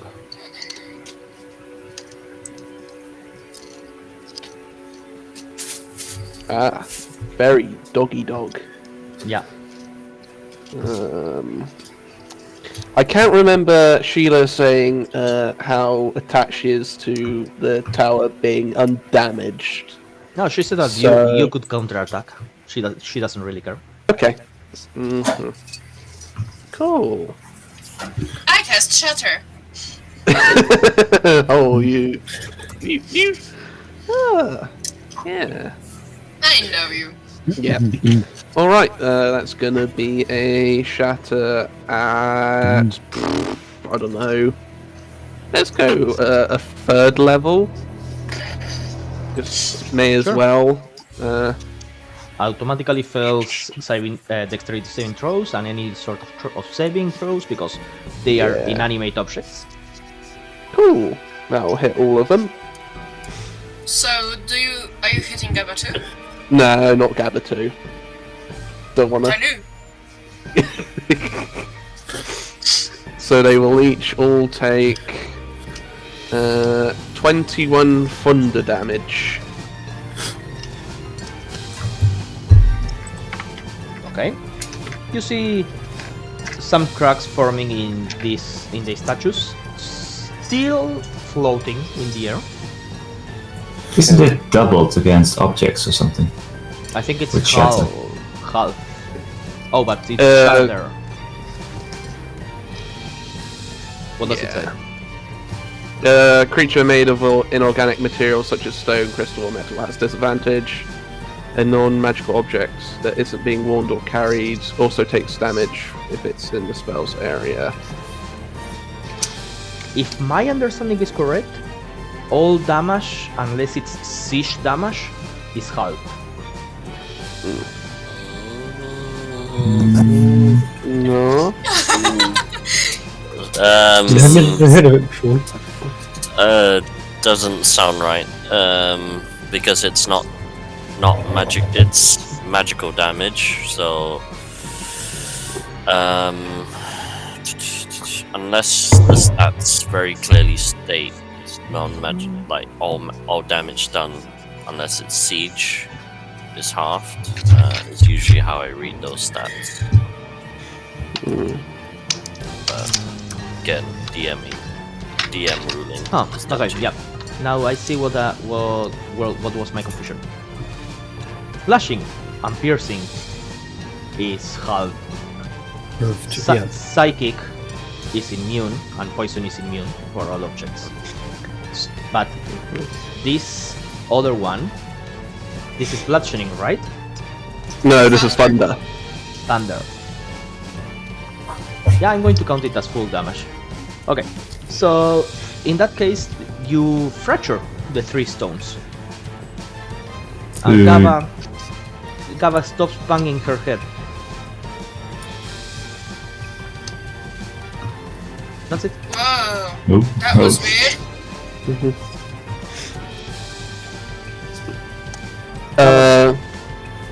You hear a voice going, okay, good, yeah, good use of your magic, boy.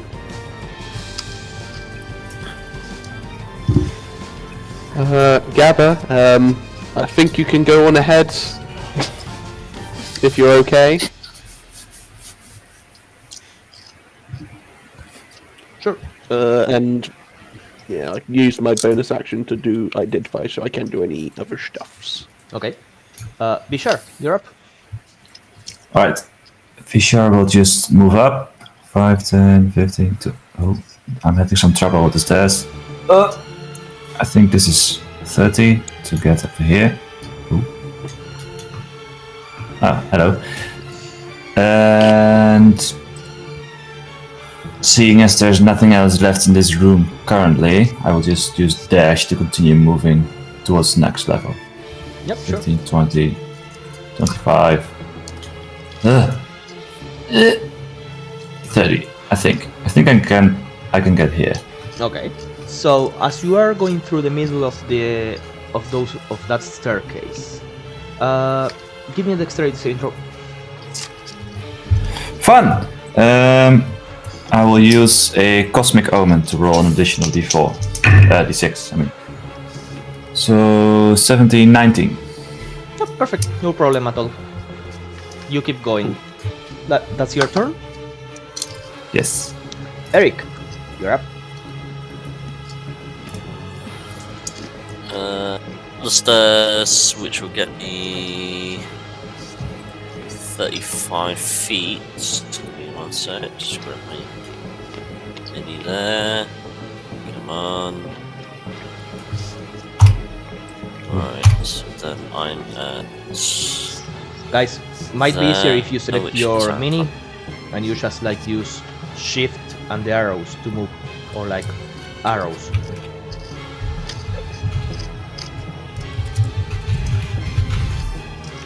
Just making sure I'm doing. I will use full movement action to dash. Mm-hmm. And then it's 15, 20, 30.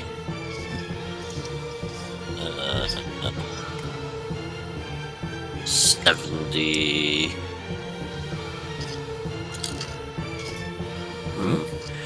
Would you? Oh, benevolently. Allow me to make a running jump up them stairs. Basically, high jump onto those stairs that's in front of me. Up to which point you want to get? Just like directly below me, so basically I'm on the stairs. Don't you have dash? Just did my dash. Oh, So I'm on the So I'm on the first floor now. okay, so this was like 70 feet. So full movement.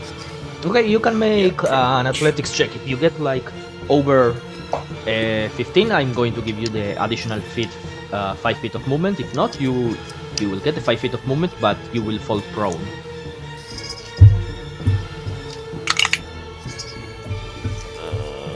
That is. Let's see. I think I've got it. Unnatural 20. Perfect. So with the dirty 20, you jump those extra 5 feet. Sweet. So I'm on the stairs now. Yep. Ephraim, you're up. Alright, I will cast Kinetic Jaunt on myself as a bonus section. So I'm magically empowered with dance-like steps. My walking speed increases by 10 feet and I don't permit opportunity attacks. And I can move through other people's space, really. I will then use my 40 feet of movement to walk up to the first floor and get as close to the steps going up as possible. 15, 20, 25, 30, 35, 40. You are on the staircase to go onto the second floor. Okay. Do I have any idea what happened when Vishu came up here? What I had heard? No. Okay.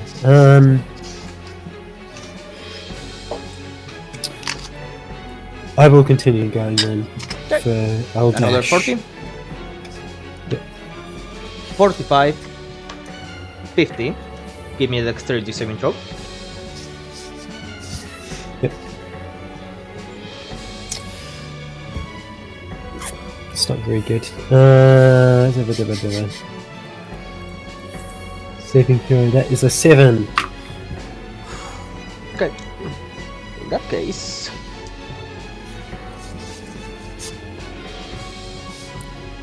Oh, Bishar that's not good. and Eric. No, Bishar and Ephraim. Oh. Only Bishar and Ephraim. You both are poisoned. Bro! As What did I do? as Ephraim steps on a stone, and out of the wall, a fog of poison comes flying out. Okay.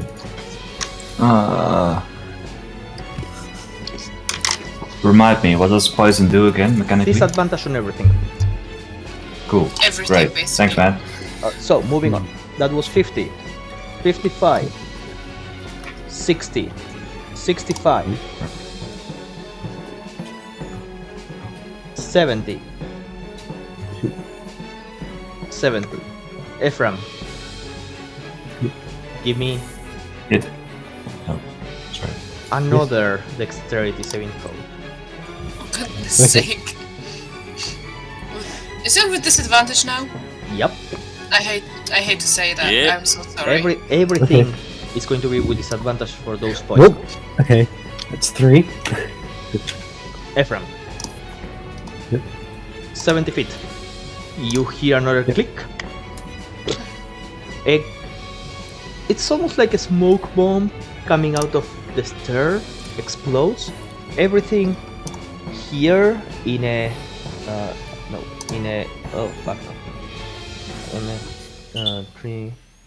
everything in a 20 feet radius. 20. What? 20 feet radius Wait, becomes smoke. Visibility Smoke. is reduced. Okay. You only see 5 feet in front of you. Ephraim, 10 more feet of movement to go. Good old fog cloud. 75.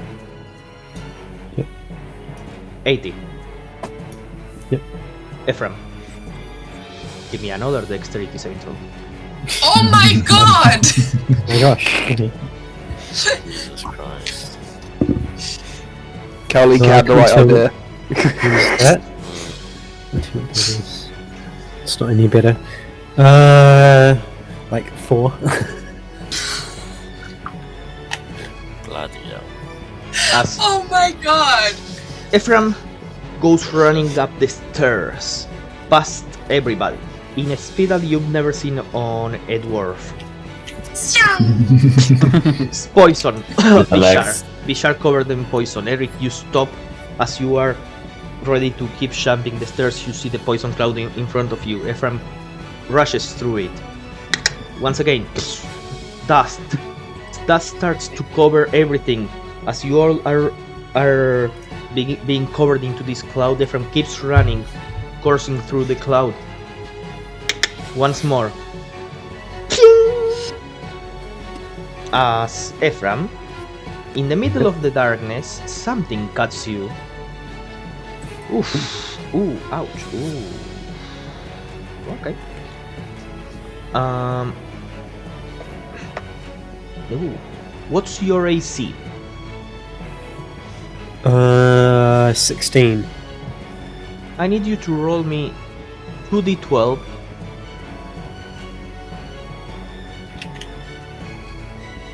No, And yep. add that to your max HP, of course. 13. You take 13 points of slashing damage. Yep.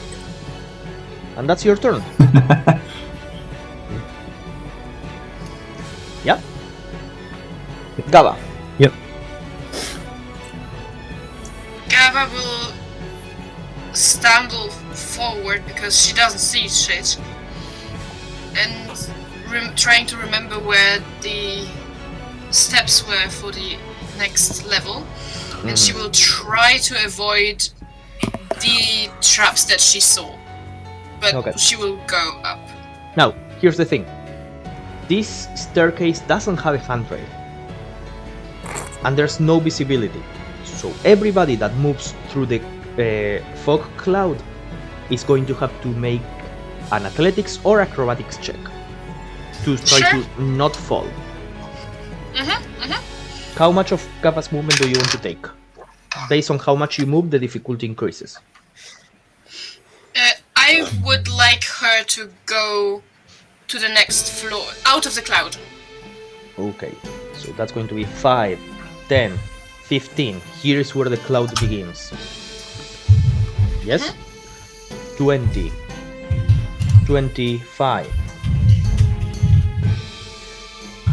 30. And she will avoid the traps Okay. that she saw. At 30 feet of movement, 15 inside of the cloud, I need you to make the first athletics check. First athletics check. Athletics. She's good. And those. Yeah, that's 17 plus 8. 35, 40, 45. You are on the next floor. Another athletics check. 16 plus 8. 40. Dexterity saving throw 45. with disadvantage. With advantage because Danger sense. she So yeah, straight. danger sense. So straight roll. But she cannot really see this because of the fog cloud. So But she was aware that there was something. I'm going to say that maybe Ephraim made a sound. Then yes, with advantage, which means straight roll. Boo. Oh wait, I had actually advantage on the athletics checks. Never mind then. 15 plus 3. Okay. 18. Can I see this? No, Or is you it just you too cannot far see in front? anything that's like further away than 5 feet from you. All you hear is fling, fling, fling, fling, as if some sort of metal is cutting through stone. 50 feet of Am I good? movement. Do you Am I want to good? keep going? Nothing happens? Nothing happens to you. 50 feet of movement. Keep going. Yeah. Yeah, sure. 55. 60. Another athletics check. With disadvantage. Athletics. Yes. Why disadvantage?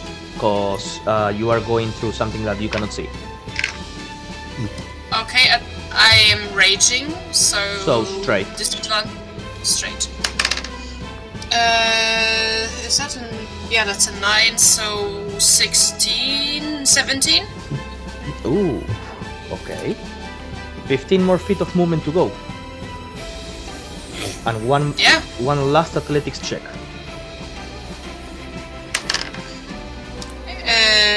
19. Oh my fucking god. Okay. Yeah, so I rolled one below a 10. Gava made it to the 4th floor. In here, no more fog cloud. Oh god, four floors. But now, I need Gava. Can I punch myself to maintain the rage? No. No. Okay, the rage goes. Now, in front of Gava, there's 2 stones, and the fog cloud finishes, but it feels like all of the air that is coursing, it's impacting against something invisible. And there's 2 stones on the wall. She will cry out, "There is some magic here. There is something weird going on. On the I think I'm 4 The floors whole up." tower's magic. That was the most I don't Scottish get- thing ever and the most British going fuck off.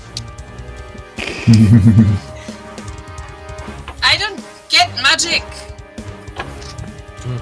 So, that's Kava. Kaulike.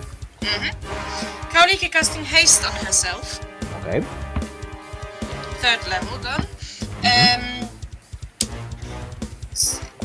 My movement up. Yep. 60 feet up. Okay. Hasted Cool. movement 60 feet up. So I'm 120 up. Okay. As you go through the 60 feet mark, the 60 feet mark, Sheila Simash appears next to you and was like, "Oh, you are a smart girl. We did this once in a concert, and then once in the war, and we kind of destroyed the whole city by flying over it and dropping out bombs. Which reminds me, can you grab this?" And as soon as you see on your hand, you have. I'm not taking nothing from her. Oh, you have it in your hand. Okay. You can give me an insight check.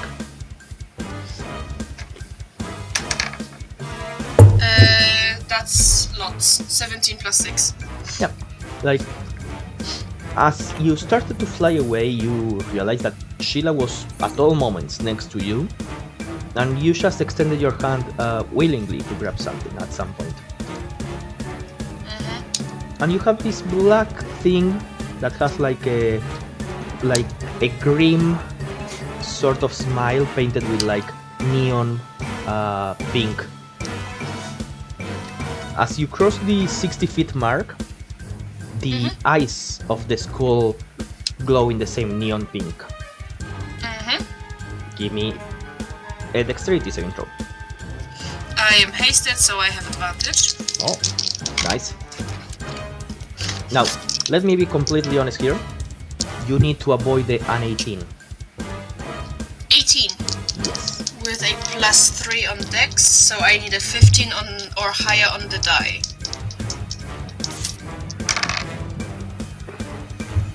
That's a 16, so it's a 19. Oof. Out of Fun the fact, the second dice was a 2. out of the eyes of the skull that make the base of the tower, the same neon pink glows and some sort of beam comes out of it, and it feels like, you know, when you have a microphone and a speaker and you put them too close one to each other and it makes like interference. That's the noise that you hear as this beam goes right underneath you. You move another 60 feet. You get to the 120 mark. I need you to make another dexterity saving throw, as you are once again targeted by this skull. Can I just drop the skull on the way? Yeah, no problem. I still need the dexterity saving throw. Yeah, that's a 19 plus. Oh, perfect. Once again, this beam comes out of the skull. The haste is saving my ass, literally. The first one was a 2, the second one was a 3 now. On the rolls. Sheila goes next to you and goes like, "Ooh, okay, really glad that you avoided the disintegration." Quaddle, Yeah. you're up. Quaddle's gonna try something. So, bonus action. I'm gonna use my storm manipulation feature to make the wind blow down through the tower to try and dissipate the smoke and push it all the way down to the lair. There are no windows in this tower. Are you sure about that? I think so. Is it Are we as going to make one? Oh yeah, there's. Oh yeah, I forgot I put these ones. Oh yeah, okay, yeah, no problem. So, is it Can you repeat once again the description of the spell? Storm, well, it's one of my features, Storm Manipulation. If it is windy, you can use a bonus action each round to choose the direction that the wind blows in up to a 100-foot radius sphere centered on you. The wind blows in that direction until the end of your next turn. Okay. I'm going to say that you, in like 6 seconds, you don't clear the fog cloud completely, but you have enough space where you can move yourself without being blinded. Okay. But if I continue to do it, it will go. Next turn, it will probably be done. Okay. So that is As long as no one bonus trips it up action. again. So bonus action, I shall move 5, 1, 10, 15, 20, 25, 30. That gets me to the bottom of the stairs. You know you can go diagonally. Okay, so I can get back to there. Won't get up to the... I don't think I have any other applicable spells, so I shall risk a dash Okay. up through the poison cloud. So... Oh, the poison cloud is no longer there. It was just like Oh, a quick spray. Okay. So I shall get to it.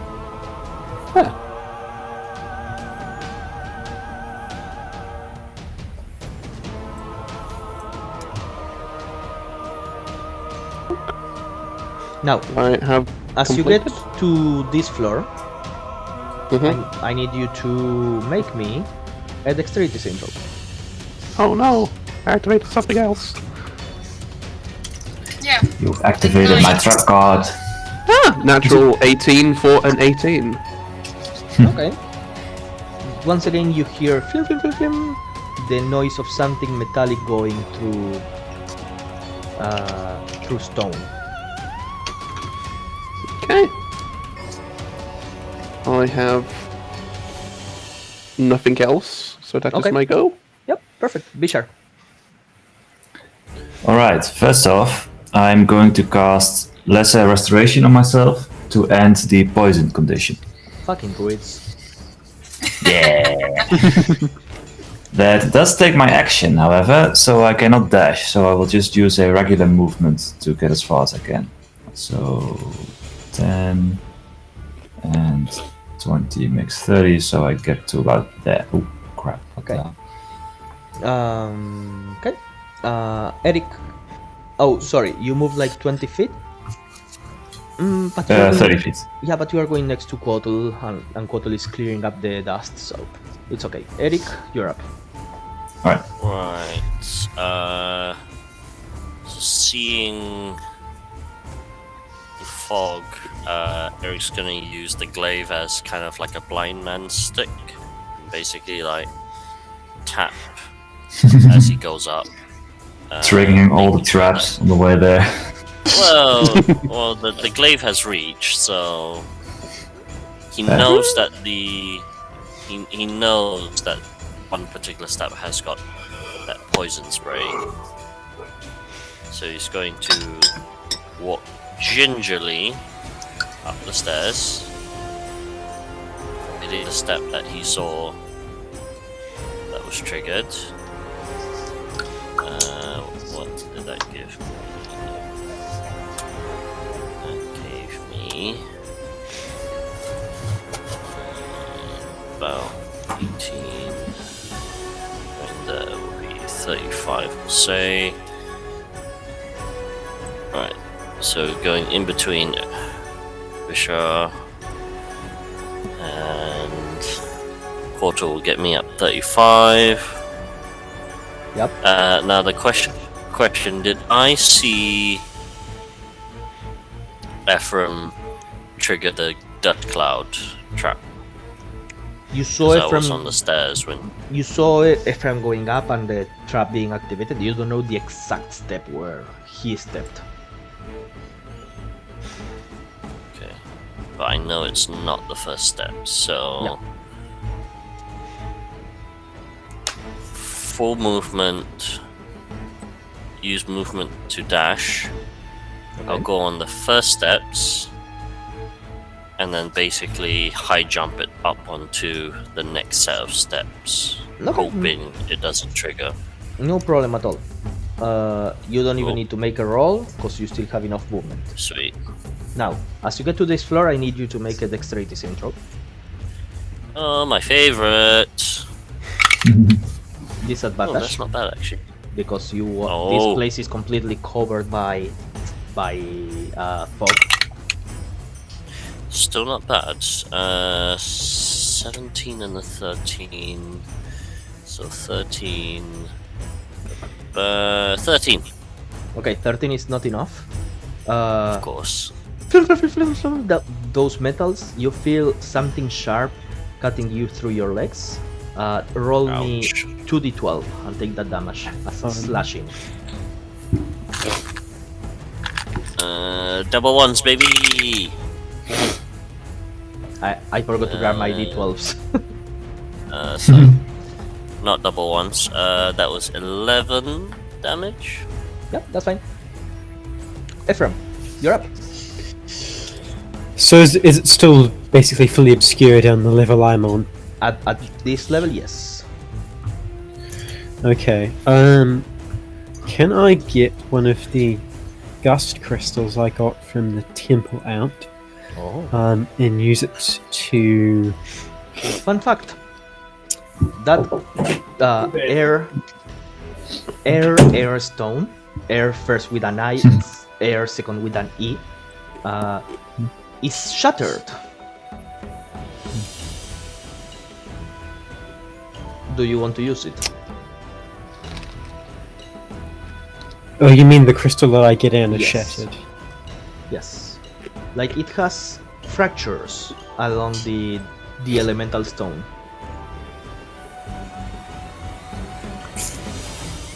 Channel in the Can I- Gabba. Can I move slightly towards the corner of the room? Yeah. So 5 feet forwards. No problem. And then I'll use it and I'll try and angle it so it pushes all the fog towards either like a corner of the room or down the stairs, like Okay. so it's away from where people will be entering through. Okay, no problem.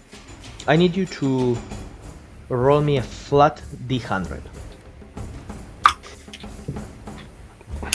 And the best part is that Halina knows, and Eri and Jason also knows what I mean by fractured crystal. 36. 36, okay. I need you to please roll me a D4. 1. Ouch. Okay, so you throw this crystal, this elemental stone, a fragment of air itself, consolidated ether charged with the wind. It's shattered. You've never seen an elemental stone that has a fracture in it, so you are not really sure what's going on. But you are in a dire situation, so you use it, and you chuck it towards the corner, hoping for it to be a gust that's going to push all of the dust away. But instead, what happens, this vortex of 20 feet wide forms, it expands, whoosh, all of the air, the dust goes away, and then everything goes back into the same point, and boom, an explosion of noise erupts. Everybody in a 20 feet diameter, which is going to be you 3.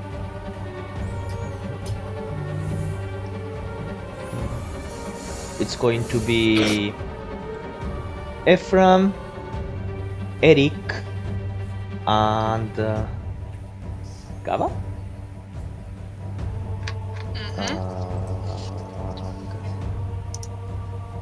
Yeah, and Gaba, I need you to make a strength saving throw. Advantage. No advantage. I'm not raging at all. Nope. 18. 19. Okay. What about Gaba? What did I roll? 14 plus 8, like 22? And Ephraim? Assume I still have the disadvantage from being poisoned. Yeah, you have disadvantage for being poisoned, yes. Okay. But Gaba, So 3. Gaba wasn't poisoned. No, she wasn't. 3. 3. Ephraim, you are first pushed away by the gust of wind, and then pulled back in as wind surprises you on your back. Everybody else manages to stand their ground.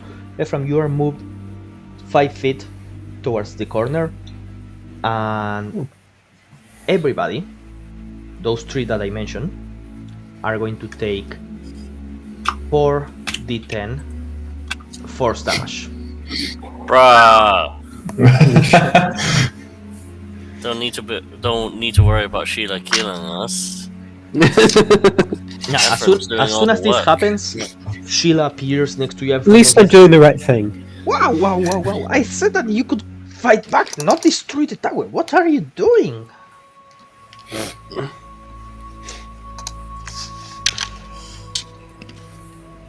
You guys okay up there?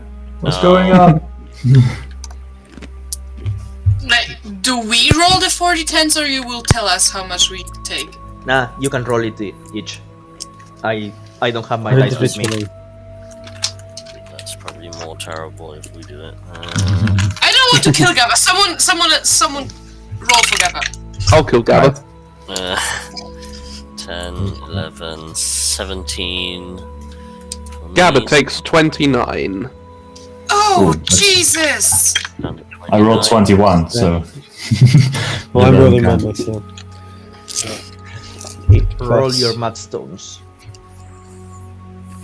Plus 11 is 19. Gaba is below half health. Fish. not- She ain't raging. And not Just because of below the half. She tower. ain't ranging and it's thunder. Yeah, it won't make any difference. It would. If She's she's a told bear, them. Yeah. it would. So how much damage does Ephraim and Eric take? 19. I took. What did I fucking take? It I was like rolled 19.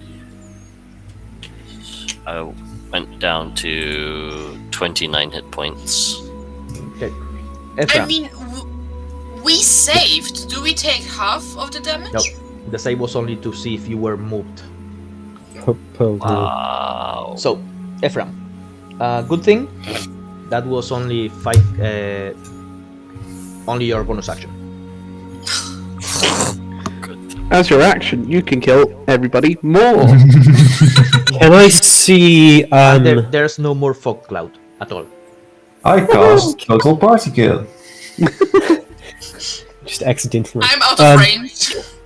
Can I see where the metal like projectile came from that cut me before, or where the pressure plate was to activate that, or that kind of thing? The one that cut you. Yes, yeah. You are standing right next to it. Like you see, as you were pulled into the corner, everything is a mess. Like the desk, all of the papers, everything is flying away. And as the cloud dissipates, you see on top of the, like on the wall itself, there's small holes and something shimmering inside. Okay. So can I see where it's activated? The spot that activates that. Oh no, trap? not where it was activated. You'd see where the trap is coming from. Like the trap itself is coming from like the wall, but you don't really know where it was activated. Okay.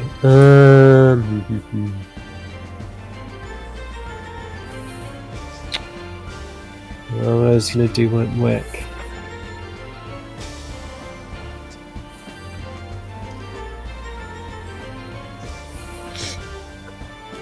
Can I get just like a little tiny object off the desk and put it right in front of where the holes are? And I'm going to magical tinkering and have it be like a bright light, which you can do. It's 5 foot, yeah, bright light in 5 foot radius, and then dim light 5 foot more. And I'll say, I've put a light where a trap comes from. Don't get in its way. Yeah, no problem. And then I will continue. So that's an action, and I'll continue up the stairs. Perfect. And how much do you want to move? I will start with just do 10 feet of my movement initially, and then see. Okay, so 10 feet. That's going to be... Okay, nothing happens.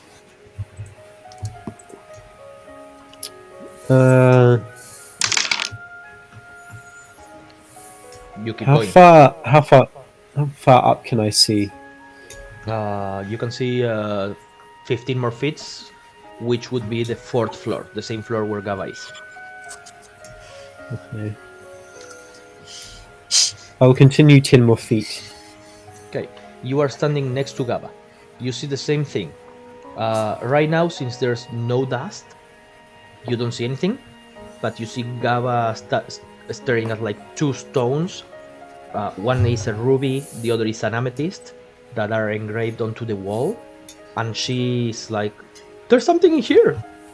Look, like you don't see anything. It might be an illusion.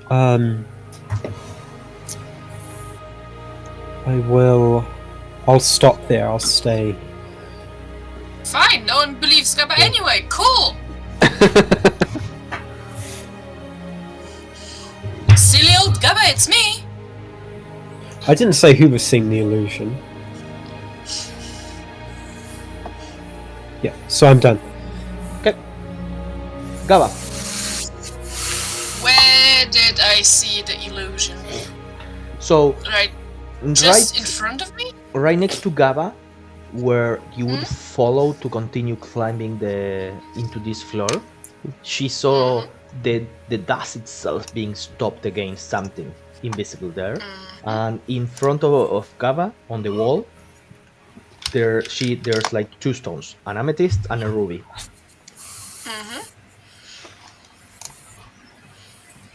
She will hold out her hammer, like in front of her, and like wave it around and walk towards the next stairs. Okay. It's as Gaba is holding her hammer and starts walking to where you would keep going.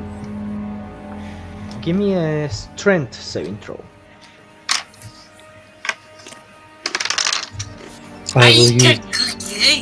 I'll use my reaction to give you +4 as a flash of genius. 16? Something makes contact with the hammer and it seems like it's going to fly away, like your arm is pulled super up immediately, but she manages to hold onto the hand. It's almost as if when you are playing some sort of virtual reality and you make contact with something that's not there.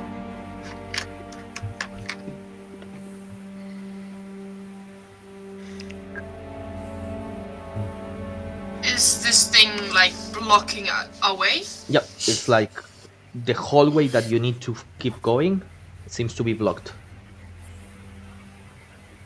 Okay. She would like to...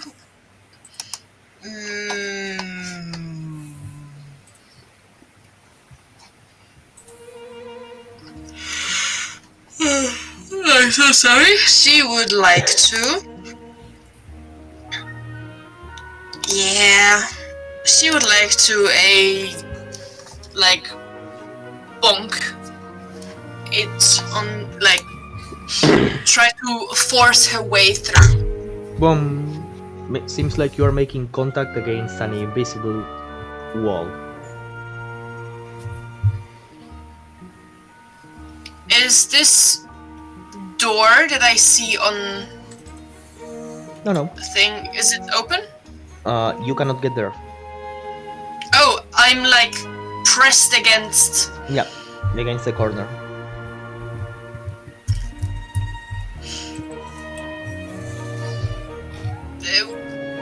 We have a problem. We cannot go any further than the level, I think it's 4. There is magic-y stuff. I'm going to use this. Oh, okay, here. Is the staircase open or closed above me? What do you mean by that? If I would climb... Okay. I cannot climb up, on the... No, seems like Okay. this invisible wall is everywhere. Okay. Yeah, no, we need some magic-y people here.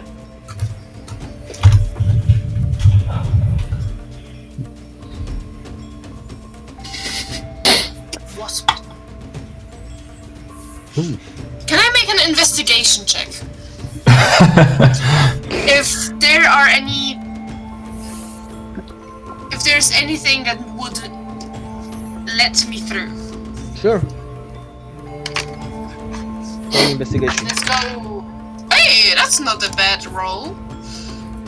That's a bad modifier. That's a 12. Okay. There's some sort of magic shit thing going here, and there's an amethyst and a ruby on a wall. So, eeny, meeny, miny, mo. Which do I smash? There's red, there is purple.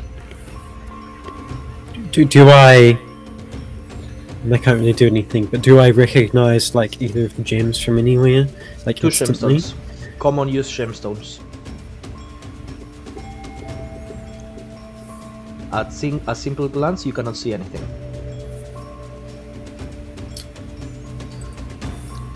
It might be worth breaking one of them.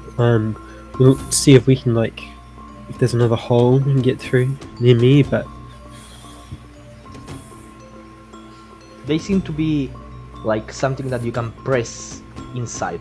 Right now, the amethyst is pressed further into the wall than the ruby. I don't know. I mean, yeah. If it Do looks I like you can smash? Do I press? Do I... if it looks like you can interact with it, then I'd just press it. I mean, Race for anything, I press the ruby. You press the ruby. Yeah. Okay. This invisible wall immediately seems to combust, and it turns into fire. And the amethyst comes loose, and it's now further outside the wall.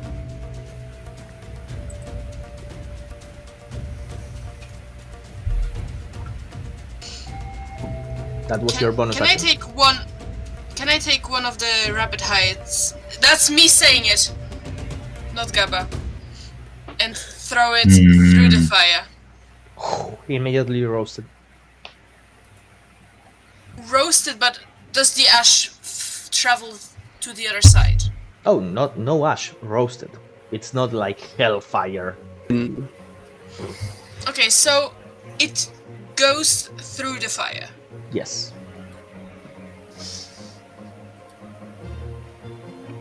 Nothing more badass for a barbarian to walk through fire. She's on 21 hit points.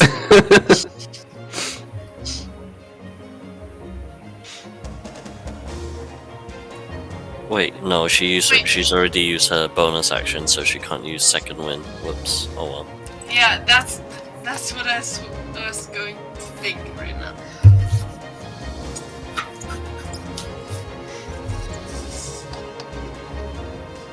She looks at Ephraim. If I go down, please heal me. And she'll. Of course.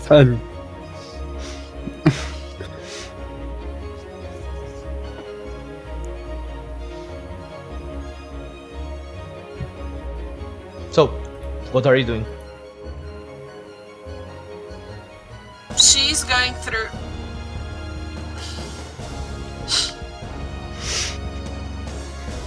She's going through and immediately stop, drop, and roll. Okay, no problem. So, I'm going to need you to roll. Let me open up Wall of Fire. I guess the other one may have been Wall of Water instead. It was Possibly. Wall of Force, probably. Wall of Fire is 5d8. 5d8. Very, very, very close. So yeah, One. Who's rolling? you are. 1, 2, 3, 4, 5d8. Yeah. Yep. Mm-hmm. 1, 2, 3, 4, 5. Are they 8s, not 10s? Yeah.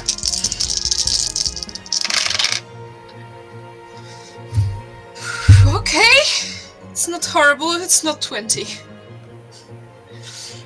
10, 15, 16, 18. Oh god! Yep. 18 points of fire damage. As you go through Wait. 21 minus 18.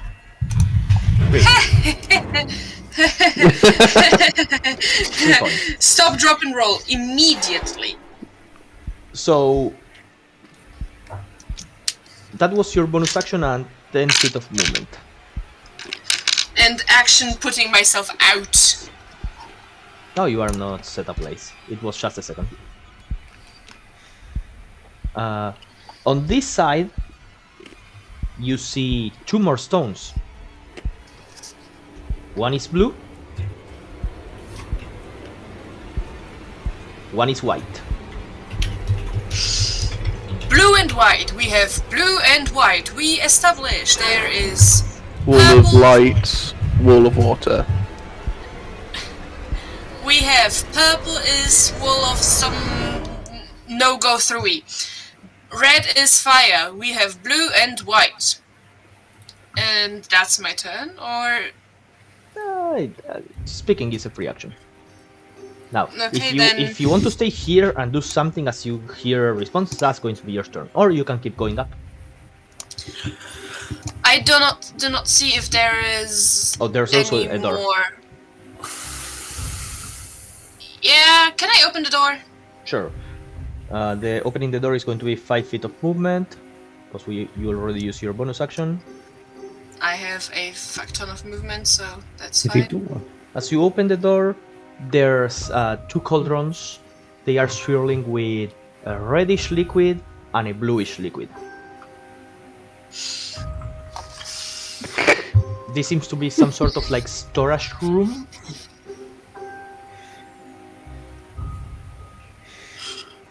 Does any of them smell nice? Give me a charisma saving throw.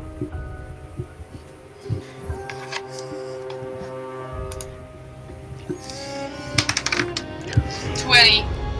20. 30.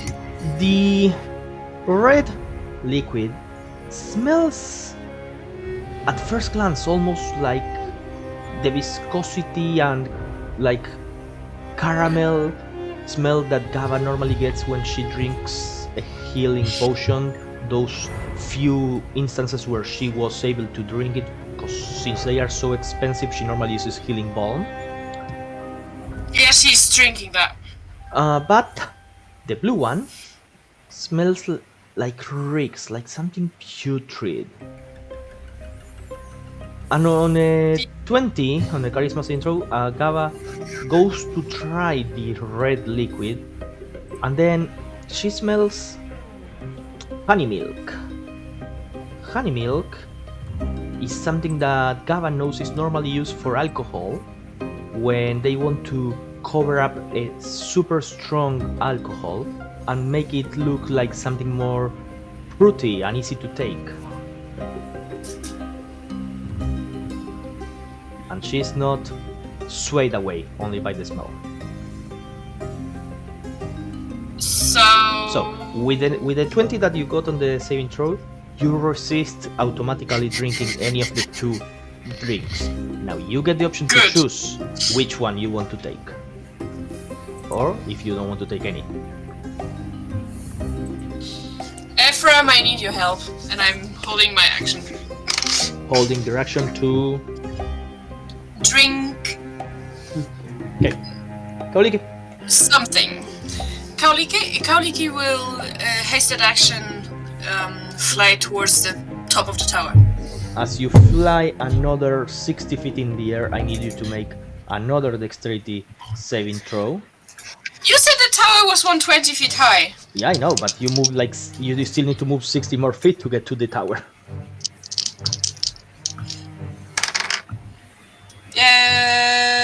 This 18 plus 3. Enough. You are fine. And you manage to get to the top of the tower. There, standing on or floating in the air, surrounding this constant flow of energy coming through the center, you see 6 bell chimes. I would like to chime a bell. Sure. As your bonus action, you just touch a bell. Blim! All of you hear that, and Sheila next to you, Ephraim, goes like, well, the kitty is the fastest one. Kauliki, that was your movement and your bonus action.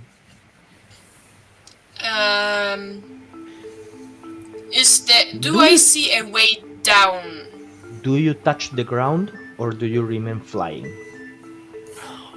I remain flying, but do I see a way down? Yeah, there's a staircase going down.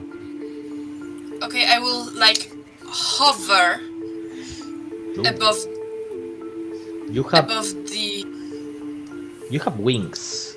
It's not like you are using a fly spell. Yeah. You have wings.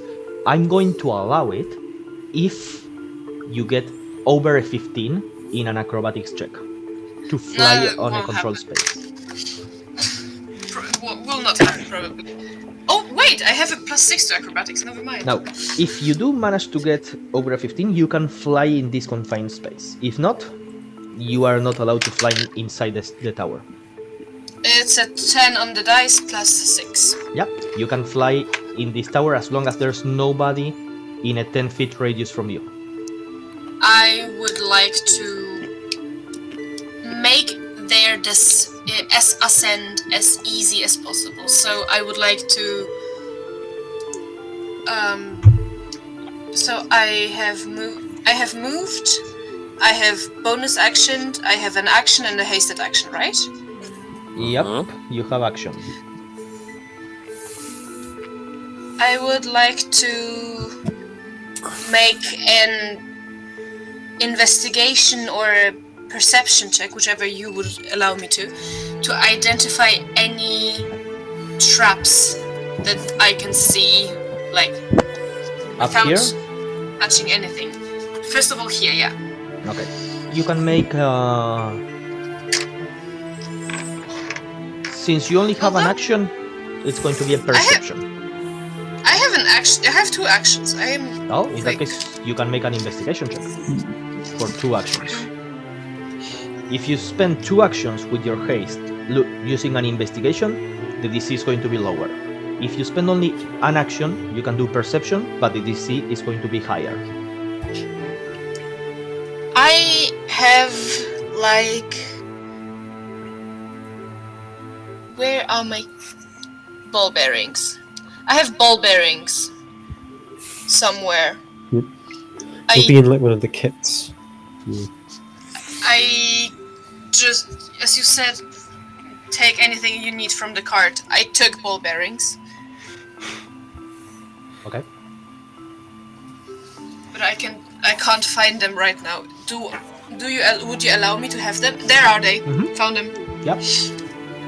Can I just like sprinkle the ball bearings? Like I would fly a little bit more up, and I would just sprinkle them on the floor to see where a trap triggers. Okay. We are going to do this as part of your investigation. Roll me an investigation check using your ball bearings. That is a natural 20 for 21. Oh. Okay. These dice love me right now, but as soon as we fight, they will turn on me. I say that. So,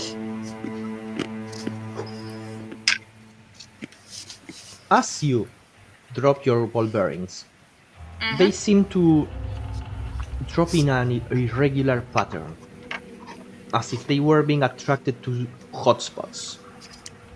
You infer that something is generating some sort of like gravity field towards certain points in here. Now, as these ball bearings get to the points where they are being attracted, three things happen. One of them freezes in space, just does nothing. The other disintegrates immediately, almost as if it's being transported somewhere else. And the third group of ball bearings, they just start to melt immediately. So freezes in place, disintegrates,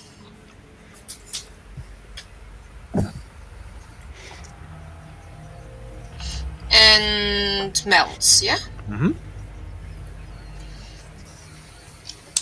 Yep. That's it. Okay. So that was my investigation. That was 2 actions. Yep.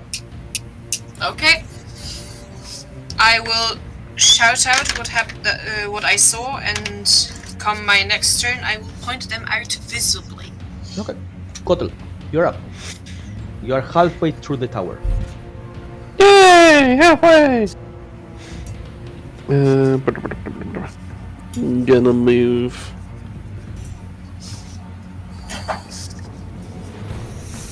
Up to the next floor. Do they hear me when I shouted? Nope. Fuck. Okay. I wouldn't know.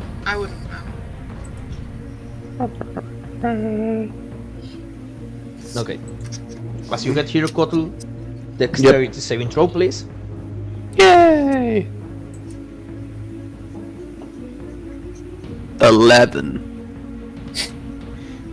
This time, for the first time, you see what happens here.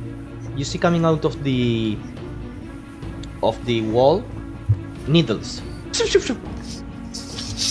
Kotel, take 2d12 slashing damage.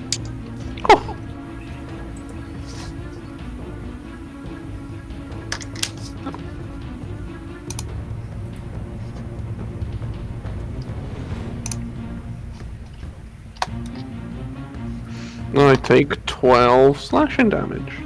Okay. That's it for the trap on this floor. You can keep going. Right. And fog's all gone, so we're just gonna pop as an action, a detect magic onto myself. Okay. At level 1. That magical torrent in the center blinds you. It's Yay! so much power.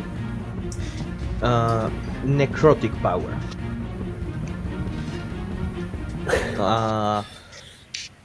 and pretty much everything else in this tower is covered in magic. Like, there's so much smaller to like larger magical items. You just pretty much need to turn off those eyes, because otherwise you are going to be blinded. It's like looking at the sun. Okay. But nothing obviously trappy magic on this floor The left. floor itself is covered in magic. Like, it's not like you find a hotspot. It's like looking through a FLIR camera, like a thermo camera. Okay, yeah. Everything is magic. Okay. So, I just tried to summon some era mentioning deafened and blind half the party. Yep. But however, that allows me to bonus action do my storm walk up to 15 feet. So I get a little bit further. So about here, and then I take off the detect magic and end it. Okay, no problem.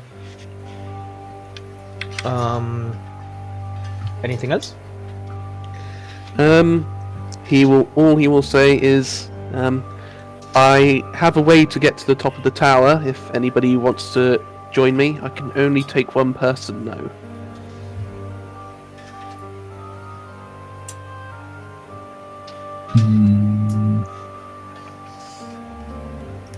Probably going to be big old cat boy, because big old cat boy is just gonna run through things as best he can.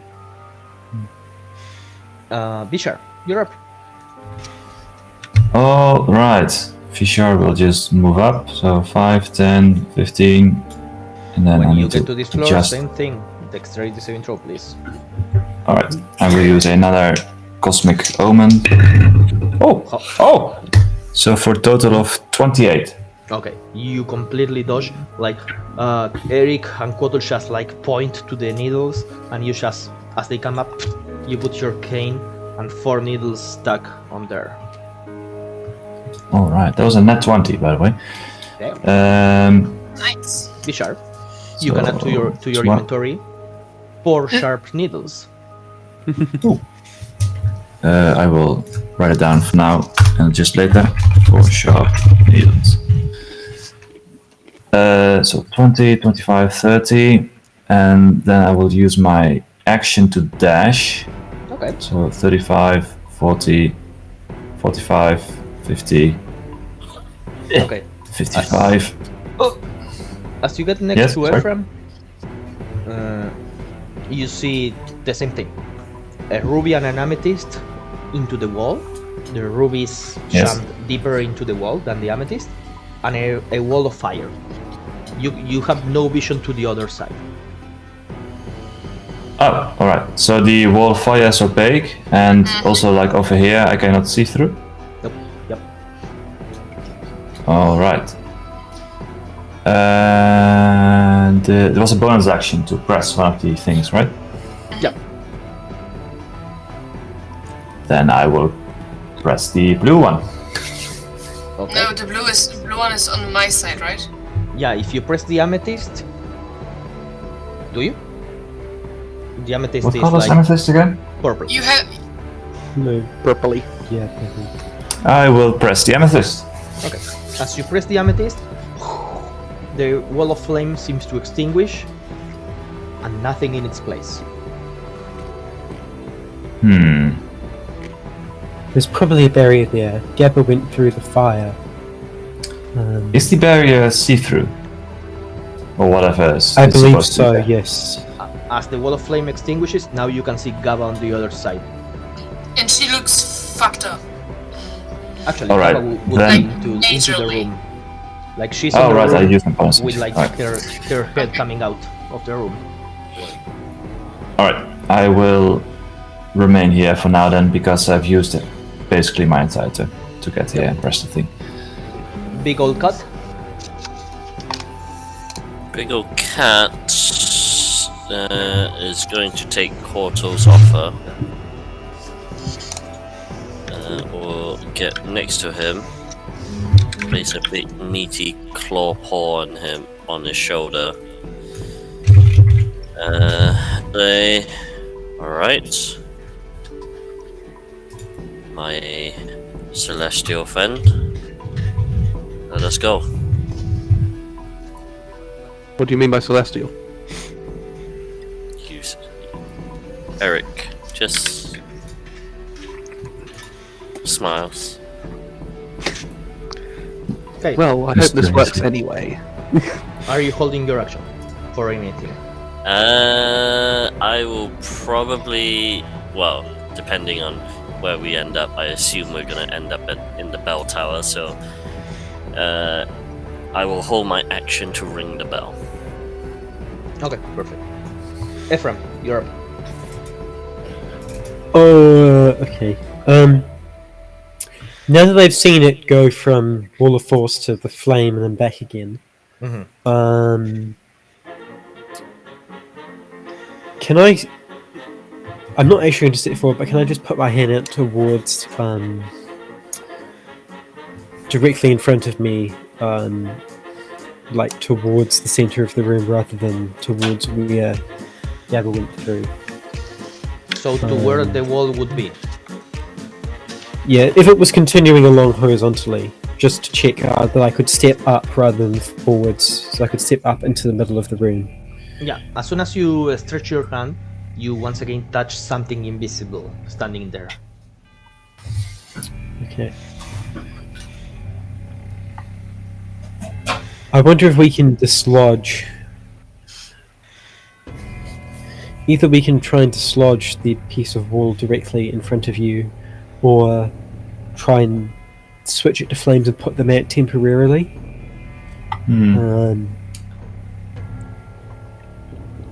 Gabba realized that there were two other stones on the other side.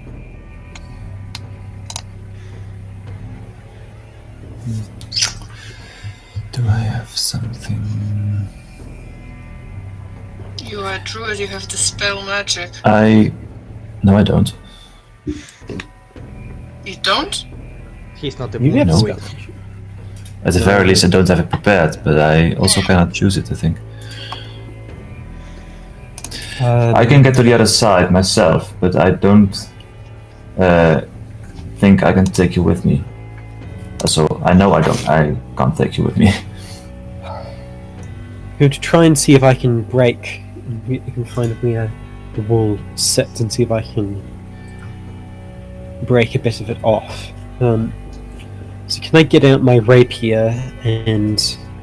You have a rapier? Yes, I do. I took it from Kaina. And try and see if I can find like a join between the two sections of wall, like where the tile that I'm on meets the tile that Vischer is on. And see if I can find like a place where they might join. So each other. you are looking for a place where the invisible wall ends and the normal wall starts? Yes, essentially, yeah. Give me an investigation check. That's going to be your action.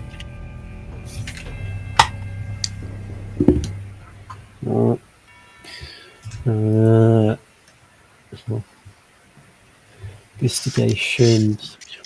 If I give myself +4 in it, okay, it'd be 16. It's hard. It's like you are looking for a flaw in the design of a mage that's lived hundreds of years. And with a 16, you kind of find a place where you start shamming your rapier a little bit, but as you start to put it like so close to the stone, it seems like this invisible wall kind of reforms, and as your rapier was going in, suddenly it's not going anymore. Okay.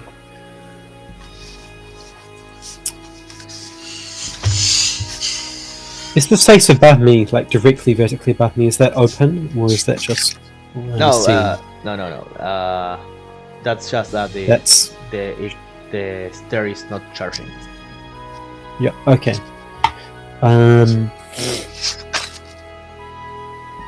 As you try to sham the rapier in there, Sheila appears next to you and goes like, "Wow, really? I'm offended." It was worth trying.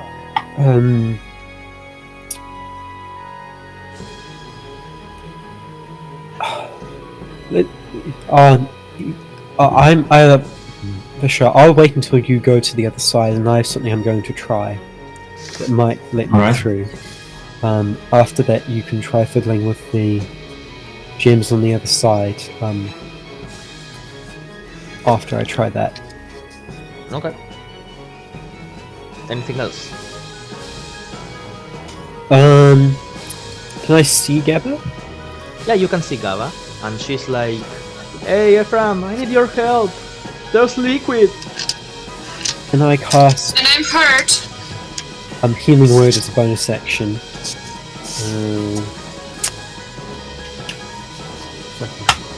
See here. What do you say to Gava to heal her? Imagine that this is what you get from drinking those. Well, I didn't see them. I might be able to see it. Oh no, she said that. Yeah, she said what they were. Imagine this is what you get from drinking those pots, but without actually drinking them. I take that. Okay, how much do you heal her? Healing. 24 plus more. Again, so 10. 13 HP. And this is going to be the last round of initiative that we go through before finishing for tonight, because it's getting kind of late. So, Gava.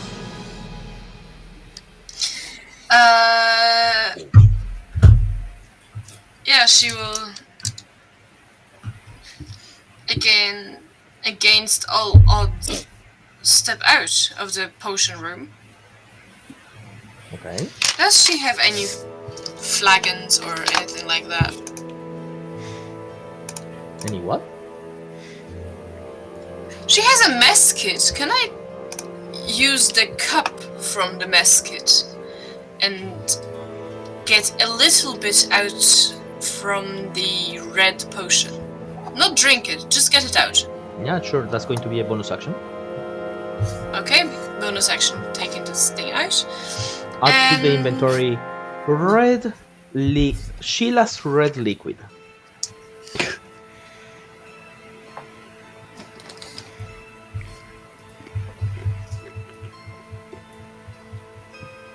One cup. Okay, and she will look at Visha. Pressing anything? Don't think so. Do you need another color, Ephraim? Or does it matter for whatever you wanted to try? It probably won't matter given what butter and what Jim has pressed. It won't make a difference to my plan. Leave it for now then. Okay, and Gabba will cautiously walk up the stairs. Like 5 feet at a time. Okay. So, 5 feet at a time. So, if you're going to start, you already took your bonus action and 10 feet of movement. 15. 20. 25. Do you keep going? Does the step look different than others? Not really, no. Yeah, sure. 30. 35. I need you to make me a wisdom saving throw.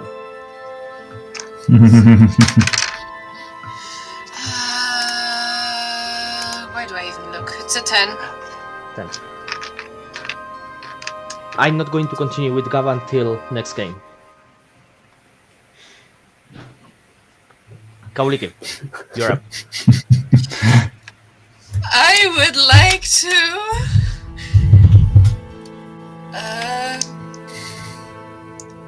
use prestidigitation to make a color, small mark, or a symbol appear on an object or a surface for 1 hour. The 3 places that I saw will, since I am at level 7, I can cast it at the amplified version of it. So all the things I saw will get marked with exclamation points or something like that. So do not stand on that. Okay, no problem. And I would like to fly down few steps and repeat my investigation check. Okay. How much do you want to fly down? Like, again, not touching the floor, like, so I can see a good portion of the steps. Okay, so that's going to be 10. That's going to be 25. Okay, so at that point you can see like the stairs leading from like the roof to the last floor, and give me a perception check. That will be either 18 or more. No, 18. 18.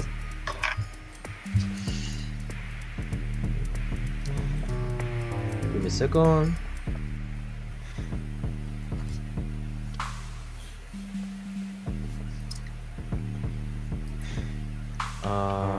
Okay, so the last floor. How much did you roll? 18. An 18. So you see that all the steps, like the last 10 steps, seem to be of different colors. Like instead of the normal stone look that all of the tower has had, they seem to be like bright pink, bright green, bright red, bright white, like 10 different colors.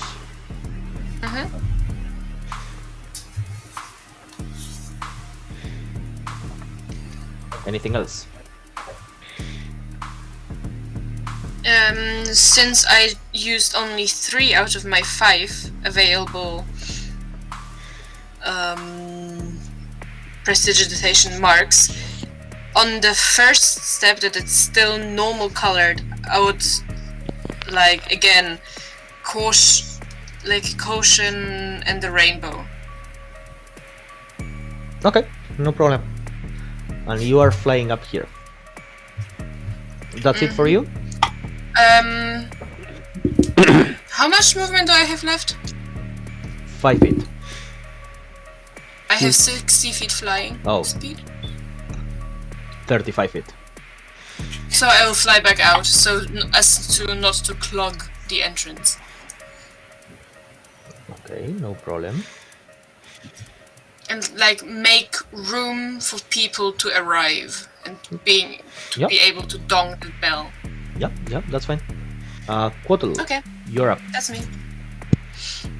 Righty, I would hold on and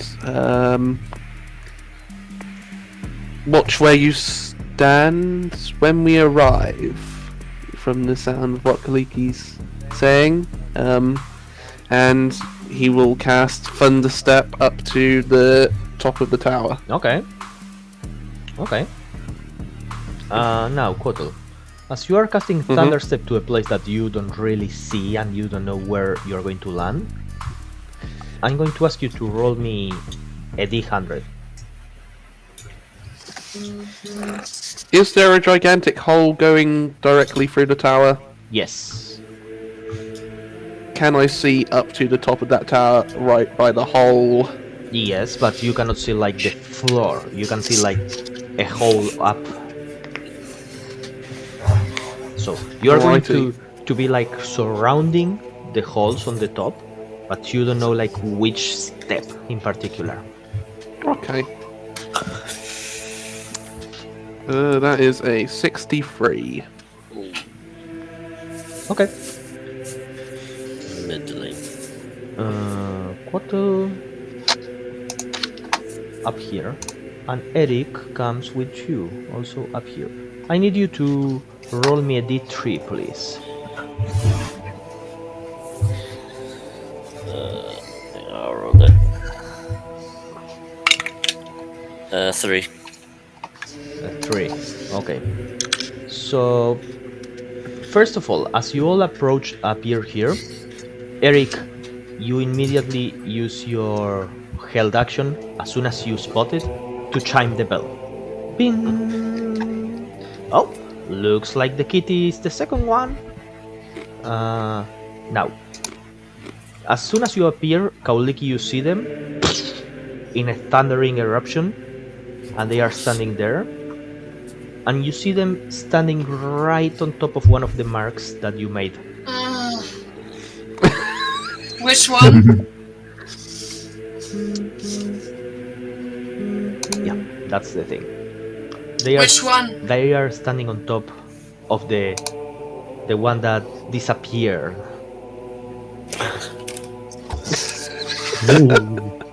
Well, that would be interesting. DM, tell me, what type of save are we doing? Can I like immediately get out of there? You are not making a save. Oh well. Goodbye, everybody. Eric, Yes. I'll get back to you in your turn. Alright. Quattle, Get out of there! you as You you have are movement! as you are GTFO! slightly closer to the center than Eric, you can make a strength saving throw. Oh, okay. Good old +0. Natural 20! Quattle, as you appear here, this bell is no longer here. Eric already used it. You Took one feel for the team. you feel something trying to pull you, as if something was holding you and trying to pull you towards a corner. But with your leg now recovered, thanks to Bishar, you are too strong and too heavy, so you remain your ground. When you look behind you to see what is it that may be pulling you, you don't see Eric. Bishar, you're up. Oh, crap. Alright. Oh, what? I need to adjust the map. Oh yeah, yes. Oh, no, no. sorry. I thought you were done. I shall move there I am. and hit a bell. Alright. And avoiding the question, the You move exclamation towards mark. her to like the other bell, and you have a bonus Avoiding action. exclamation marks. Yes. Okay. I need you to make another strength saving throw.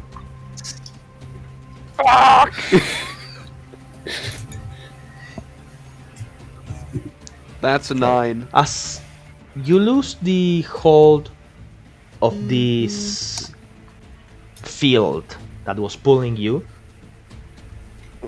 you are making so much force trying to not be pulled back. As soon as another field comes into contact with you, all of your force plays against you and your foot. You move an additional 5 feet against your will and get next to here.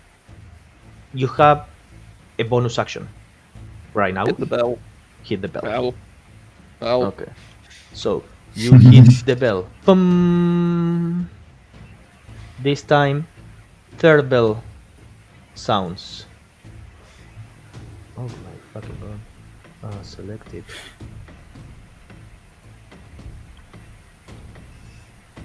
Okay.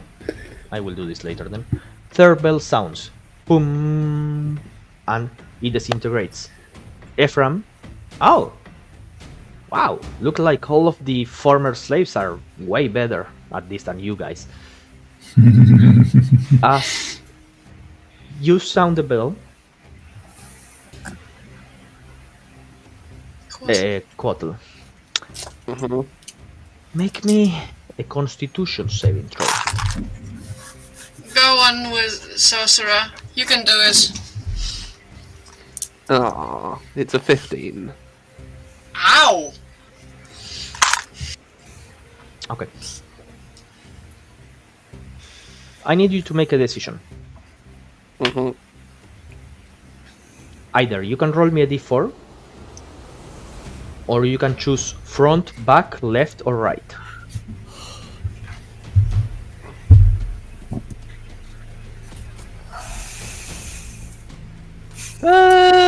Let's go right.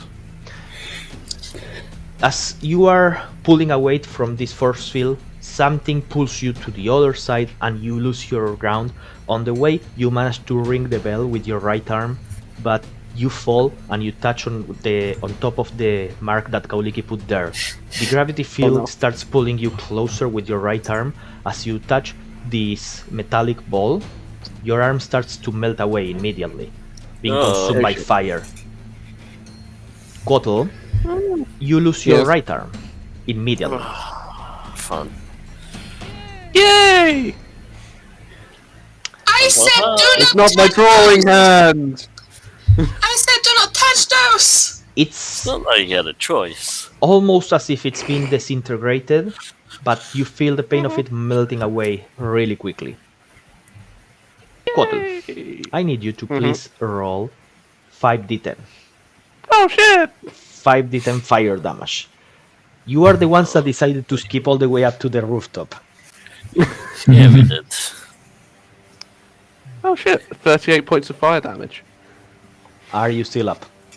Yes! Just. Okay.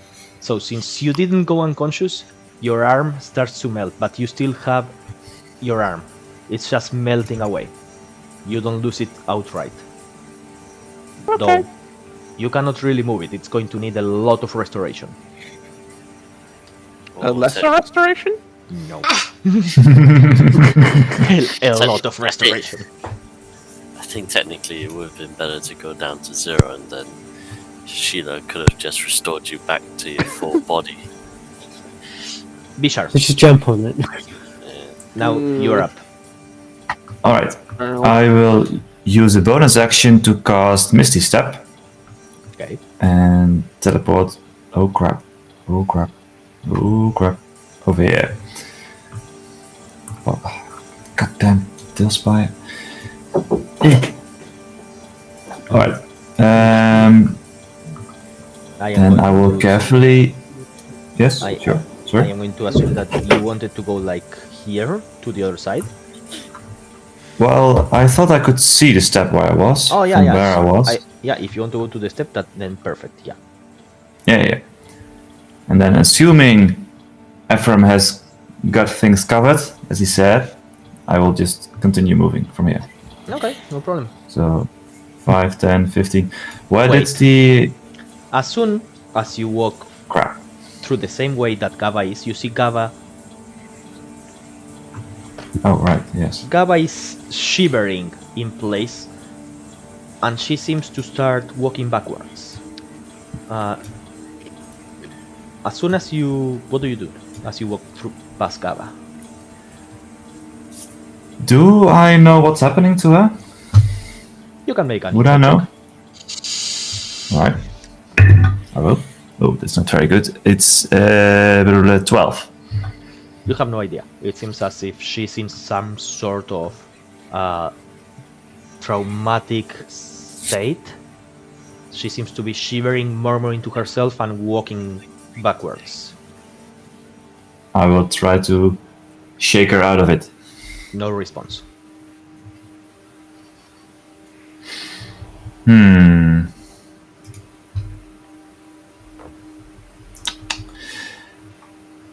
Alright, then I will cast Lesser Restoration on Gava.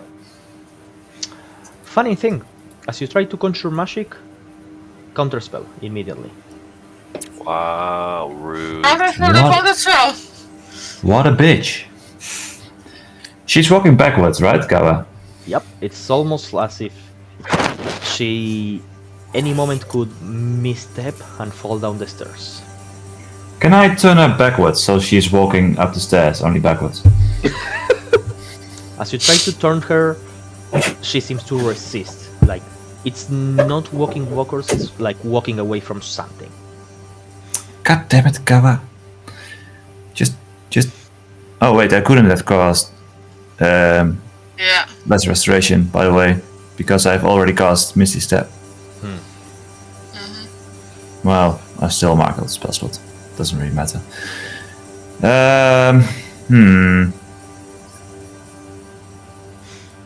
Not really sure I can force Gaba using just strength. You can certainly try.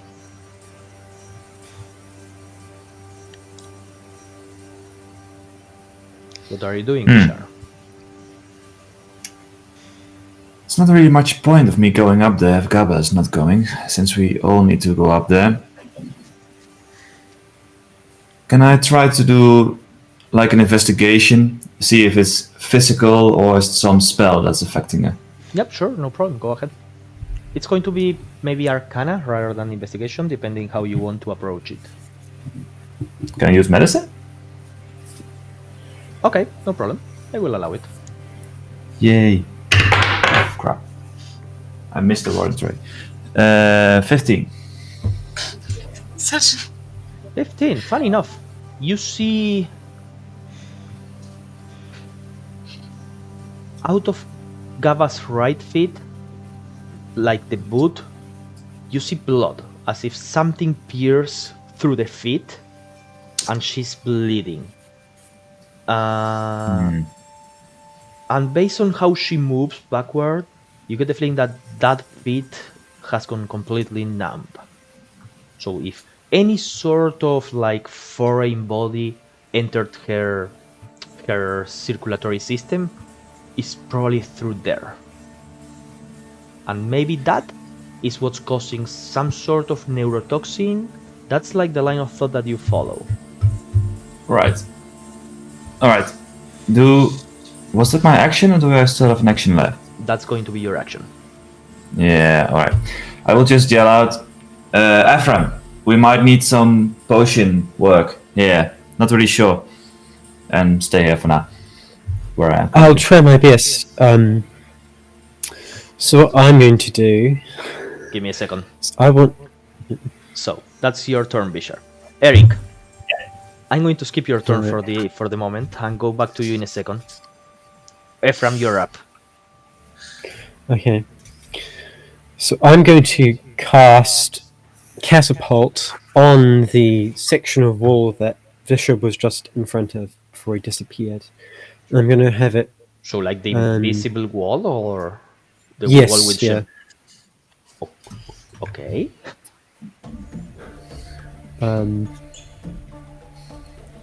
So you want to catapult a wall?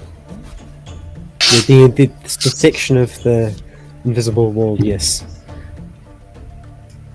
Roll an Arcana check. I'm not going to say no, but... Arcana. Crud. Go on, you're a smart boy. 12. I said you're a smart boy. Oh, I'm still poisoned. Don't roll an 8. Oh right, I forgot about poison. Yes. Okay.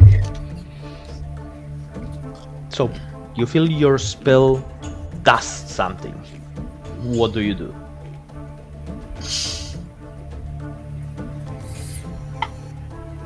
I will use my rapier to try and move it around the gap where I think the wall is. Okay. The area where the wall is. So, to see if it... what is Ephraim's intelligence score? Not modifier, Yes. score. 18. So this is what happened. Ephraim is right now going through all of the variables, trying to identify the rune work, how this thing is working.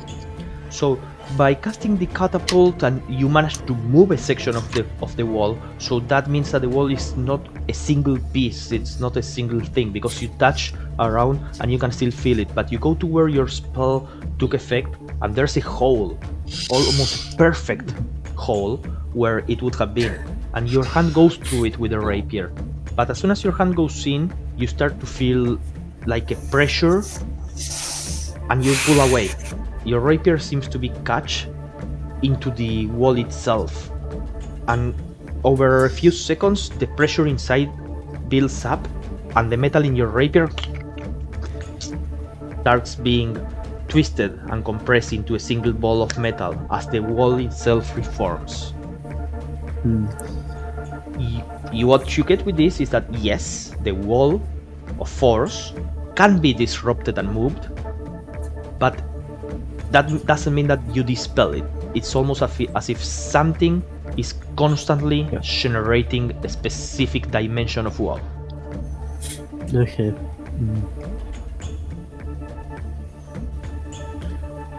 And I can still see a few gems on my side, Yes. even just floating there. Yes.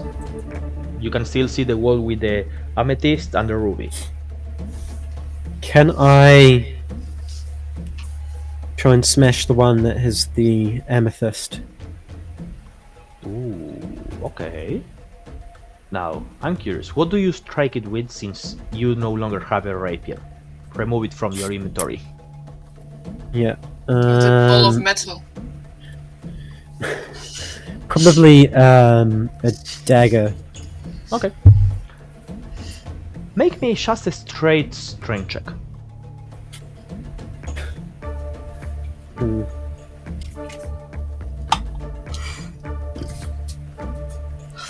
Five. Christ. You hit the amethyst with the back of the dagger. You feel it dislodging a little bit, but it's a strong jewel. One strike is not going to be enough. Though, you manage to do something. You feel it's like not as stuck onto the wall as it was. Maybe if you try again, you will manage to finish breaking it. Anything else? No, I don't think so. Okay. Now, I think that's all. for us to finish this game, I'm going to go back to Eric. And Just this- snacking on some rations while he's waiting. Now, this is going to be the last scene of the year. Last Oh scene of no! 2022. Eric, Alright. as you appear on top of the tower, your extremely trained reflexes, you are ready to touch anything that looks like a bell, and you do it. And you hear the chime. Immediately after that, everything goes dark. Was it all a trap? Did touching the bell unleash something? You don't know. What you know is that just after a second, 16 fires, all deep violet, light up. In front of you, you see a chair with a shard and a skeleton sitting on top of it. The shard illuminates with a deep, bright neon amethyst violet, and the skeleton starts to move. You hear Sheila's voice going, "Oh, okay, this is awkward. Normally, that trap would just send you here and I would kill you, but you already touched the bell, so I'm just going to put you through a lot of pain. And if everybody manages to complete the task, then that's it. So, sorry about this in advance." Eric, you see a magical circle lining underneath you. What do you do? Lightning underneath me. Magical circle lightening underneath you.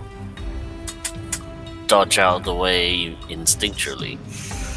Now, this is a circular room, and the magical circle seems to cover the entirety of the room. Doesn't look like there's a place where you could dodge. I suppose the room isn't like got Let me bricks actually or... put you in the same place where you would be, as the room is all the way down. Of course it is. I think I spied it when I accidentally went downstairs. Now, good thing that you managed to have a held action, otherwise that was it.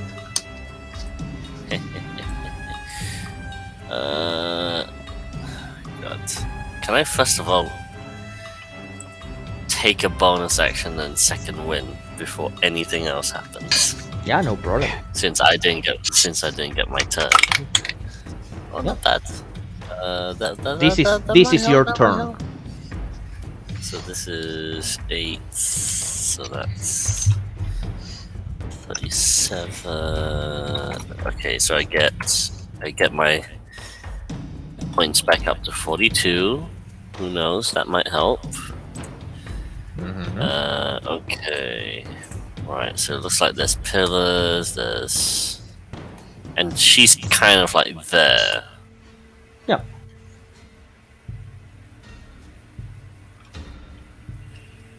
She's just like, you see just like a skeleton with the voice of Sheila sitting on a chair. And the magical circles start to brighten up underneath you. And the entire room, including up to the gateway, is lit up. Yes. Everything here is starting to light up in a violet purplish color.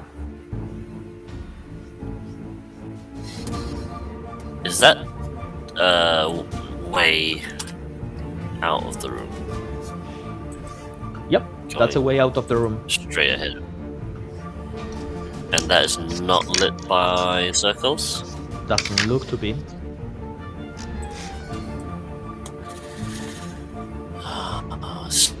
What's in there, isn't it? God, it doesn't look that great downstairs either, but...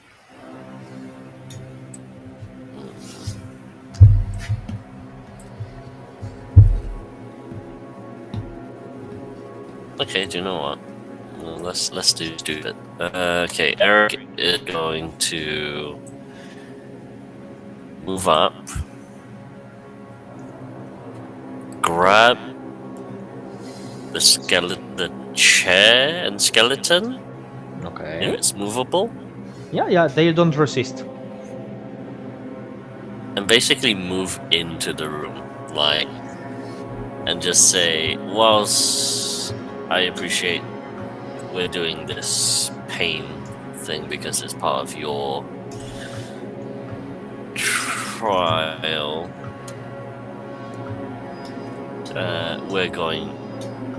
I am going to take this as part of my trial to avoid such pain and torture and death. Thank you.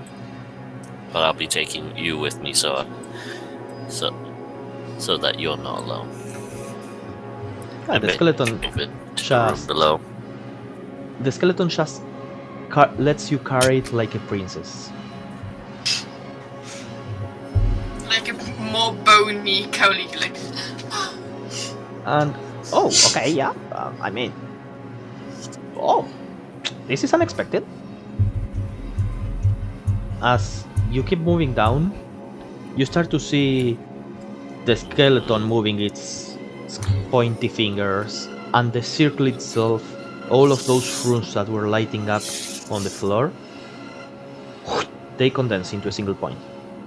A ball of some black, slimy, viscous thing starts floating into the air. Liquid starts falling into the floor, and it starts following your path, making a line. Oh, if I were you, don't touch that.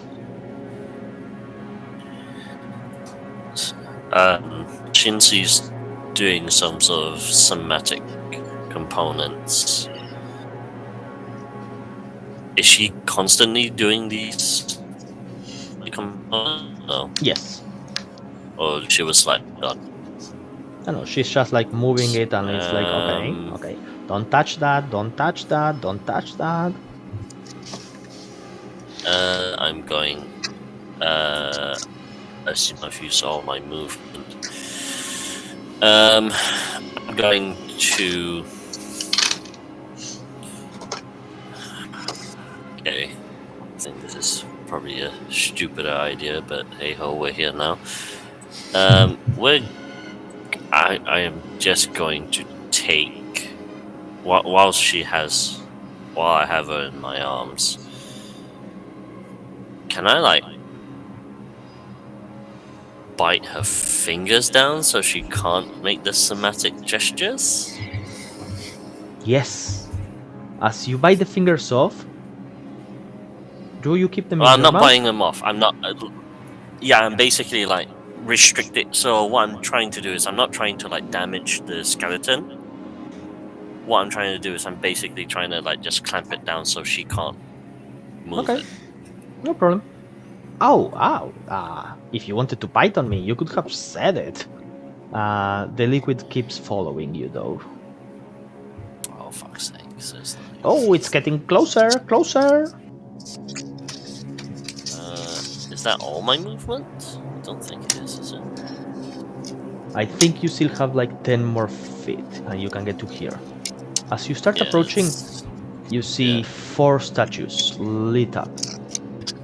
All of them are of Sheila, in different clothes. Oh, look at that! Oh, I was so young. The liquid keeps approaching as you are moving. Oh, okay. Enough playing. There's Do I stuff have my here. move? Yeah. Enough playing. There's say, stuff do here I that have you movement? shouldn't see. Uh-huh. You still have your action. Your bonus action. So bonus action, I second win. So the question is, does the liquid move as the crow flies, or is it like having to avoid round trees and so on and so forth? Nope. The liquid seems to make a straight line following you. And whenever Sheila moved her fingers, it's almost as if the liquid make a serpentine path, almost as if it was playing. Okay, I'm going. Is it an action to rip it off? No, I'm gonna try something a bit silly here, because I think we're in that. Don't Okay, get yourself that's- killed, please. She promised she'll bring us back when we're dead, so it's fine. You're basically trusting a genie right now. You also have action surge.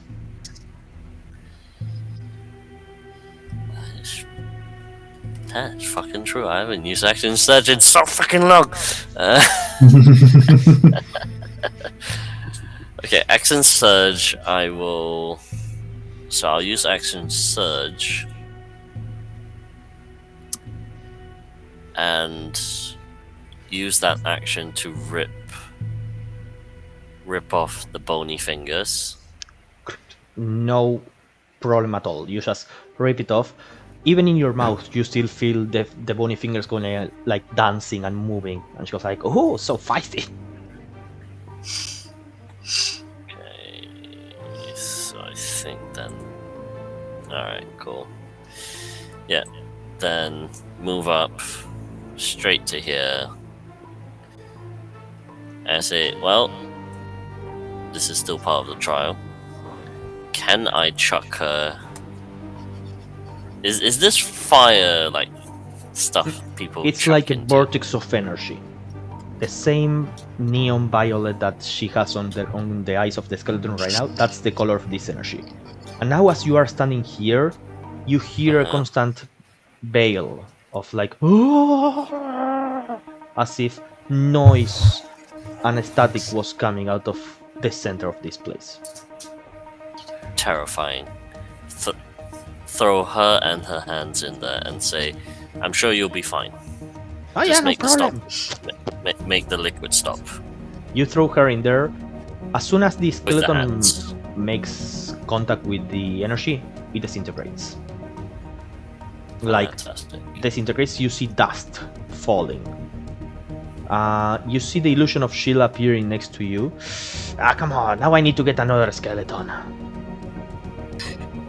Well, You said this was a child. yeah, sure, but don't give me more work. Okay, time to finish this. And you see that she lifts up her illusory hand, and this liquid that had been flowing like super slow and viscous comes to a stop. Makes like a needle. What's Eric's AC? It is currently One more. 17. That's a 34 to hit. Alright, cool. Eric, as this dark liquid pierces your heart, you feel that it's a single clean pierce, and then, like a blowfish, expands inside of your body. Is More- there any way? 100 more of little pierces come from inside Eric's body. Come on, say what you want to say before I tell you how much damage to roll. I was gonna say, is there any way to have used my reaction for my fighter style interception to like try and cut that down somehow? I think interception is you It's only for other damage, creature. I know, but I'm stretching. I think it's for other creature, right? You cannot do it Yes, for it yourself. is. I know. I'm stretching. As a He blowfish, is trying to protect Mirko inside of him. as a blowfish pierces you from inside out. I need you. Nobody's going to like this. I need you to roll Oh god. 10 d12s. Nice. Nice. I don't think I even got 10 of those, but that's fine. We'll go with it. You can use Tailspire if you want. Nah. Let's roll the clickety clacks. Be fine. I have 10d12s. I know I have some, but I can't Of course be you asked to do. take them all out. Alright, so we'll do 5 first. Ooh, I wrote 2 11s. That's nice, isn't it? So that's 22, 22, 25, 26, 31. Someone keep track of 31 for me. 31. 1. So that's 2. That's 10. So that's 23. 12. That's 12 there, and 23. So 23 on the second lot. 54. Oh, I'm down. Okay. What was your total HP? 42 before getting hit. Eric, that was the first hit. No! Okay. Second effort. So 1 It was auto. pierce. Uh-huh. Explodes again. Tell me, what's going on through Eric's mind as you are pierced and you see Sheila just looking at you as the light starts to fade?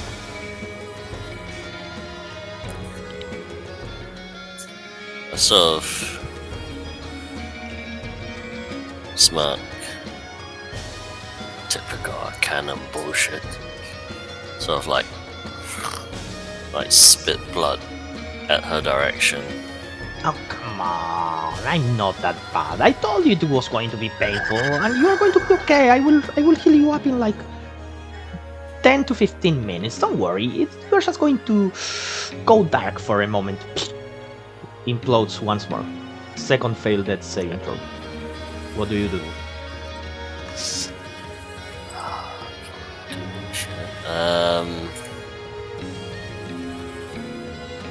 I guess one of the spikes would have probably hit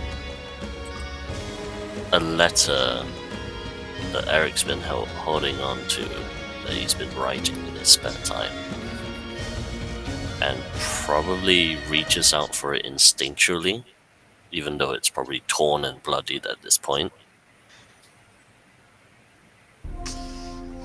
And then probably the next hit goes out, comes. Okay.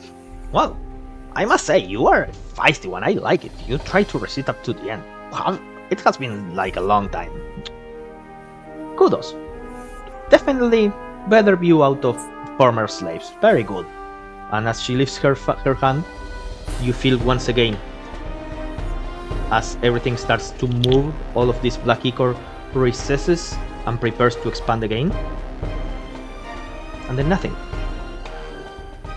Eric, your eyes that were going dark, you intuitively reach to the letter with one hand, and with your other hand to your cookbook.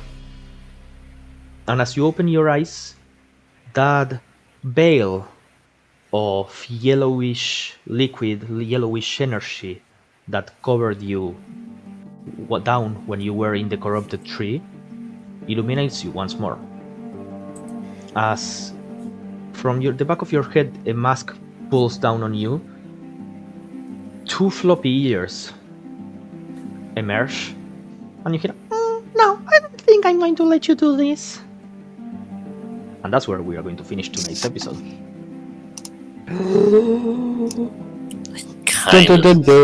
I kind of suspected Marco wouldn't let me call. Guys, it's been an amazing year. We had a couple of really good games. So tune up next year to see how we finally managed to make it to the continent, or the archipelago of Longstad. Oh, fuck me, we're not even there yet. Civilization! Jesus Christ. I'm glad, because I still haven't written up any more Coral lore. As always, fantastic game. And let's see each other in a couple of weeks. Really happy. Happy New Year, happy holidays, everybody. Bye, right arm. You will be missed.